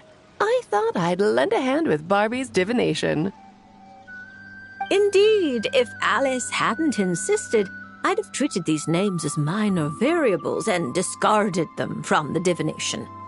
But then you would have missed out on this fun little excursion, wouldn't you? Besides, as mages, we couldn't possibly disappoint the little cuties involved in the prophecy now, could we? It's the dream of every child to receive wonderful gifts, go on grand undertakings, and watch mysterious prophecies unfold. Which is all to say, we simply had to see this one through. And there's no point arguing with Alice. Anyway, if I can gather these minor variables together, I should be able to adjust my divination. So here I am, seeking them out, and if possible, offering them a little fortune-telling. I don't have time to go around divining things like that, but I'm sure it won't be long. Is that why you've set up this stall? So you can sit and wait for them to arrive? Don't worry, I'm not just sitting around twiddling my thumbs. This Dodoko is simply a stand-in. I'm still working on my research. That's right. And I installed sensors on Barbie's Dodoko. As soon as the right person shows up, she'll receive an instant notification. And Dodoko will give a happy little wiggle to make sure our visitors are drawn on in. What are you doing back here? Take your arm off that. You'll knock my scryglass onto the floor. And hold that cup steady. I don't want you spilling hot chocolate on my manuscripts. All right, keep your hat on. Just 1 second. There you go, Barbie. This one's yours. I hardly put any sugar in it, I promise. When you say hardly any sugar, I can't help but feel like we're not speaking the same language. Back to business. After we followed up on Barbie's divination, I was hoping to gather everyone up, everyone involved, that is, and throw a huge party. I've even decided how we can send out the invitations. Don't worry, I've already picked out the most beautiful birds available. Picture it. In the dead of night, A huge, pure white bird flies through your window with a mysterious letter in its beak. Then you open it, and a whole new world appears before your eyes. Unfortunately, as I told Alice, doing that would only serve to disrupt the path of fate. Besides, dealing with such small prophecies is a real pain, so it's off the cards. Fate is such a spoilsport. Nevertheless, we can still have a party. When the time is right, I'll invite everyone myself.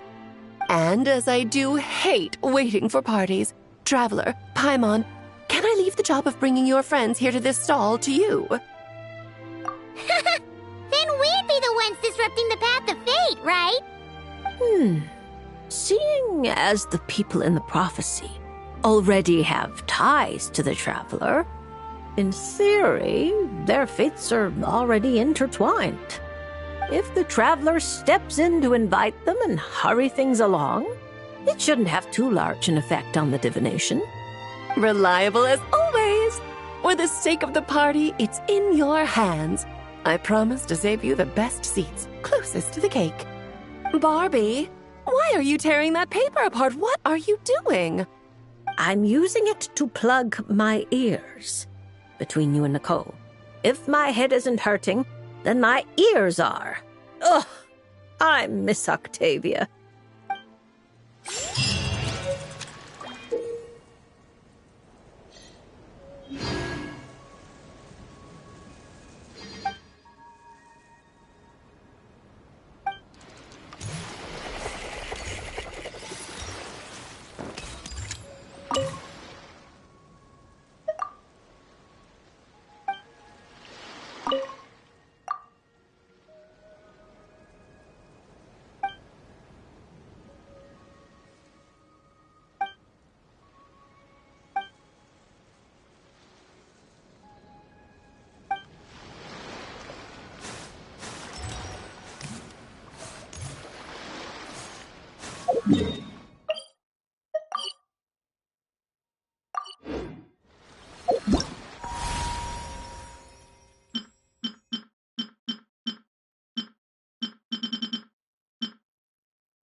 What shall we play today?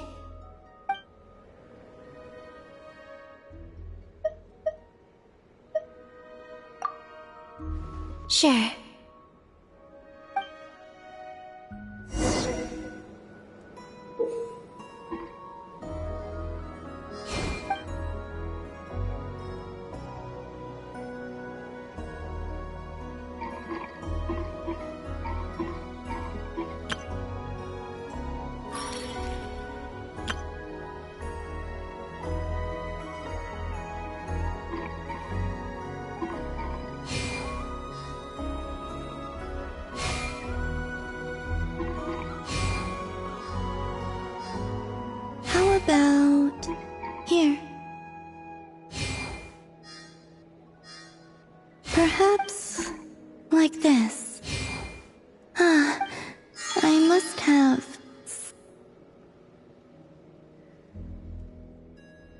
Thank you.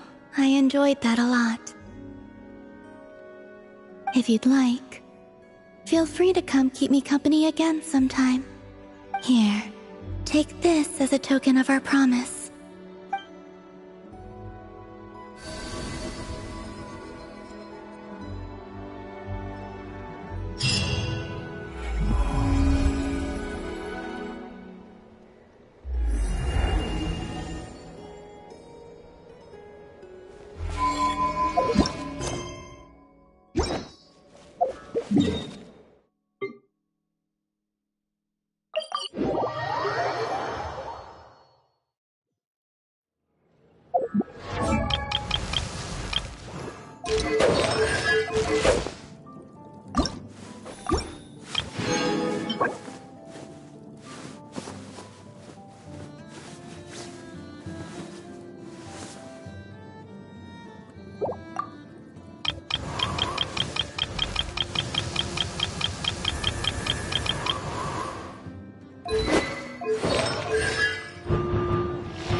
Would you like to go now?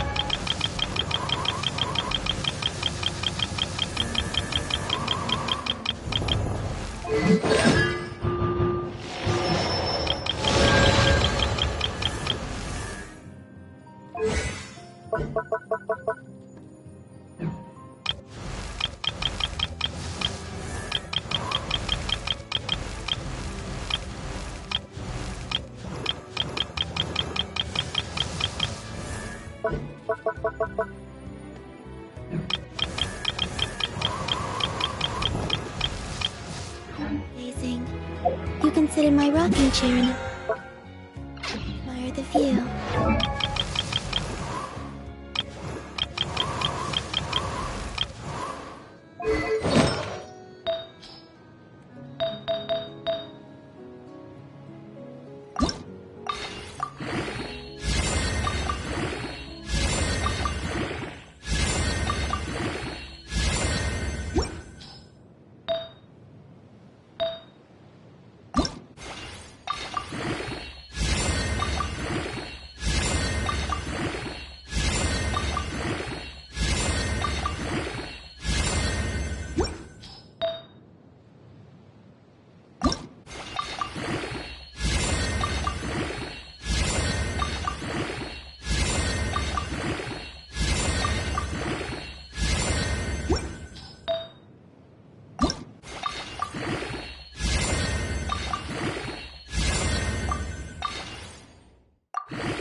Or we could go to the moon and gaze down at it.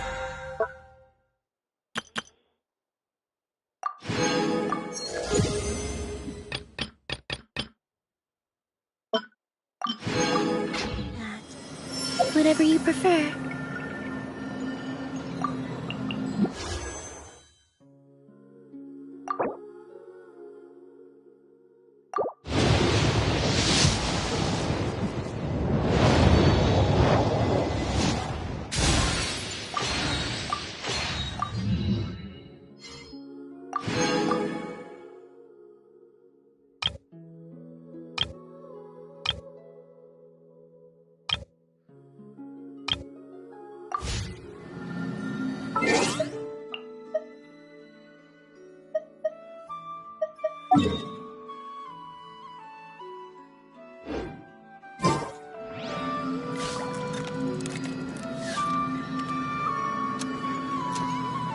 This land holds nothing but promise for adventurers from all walks of life.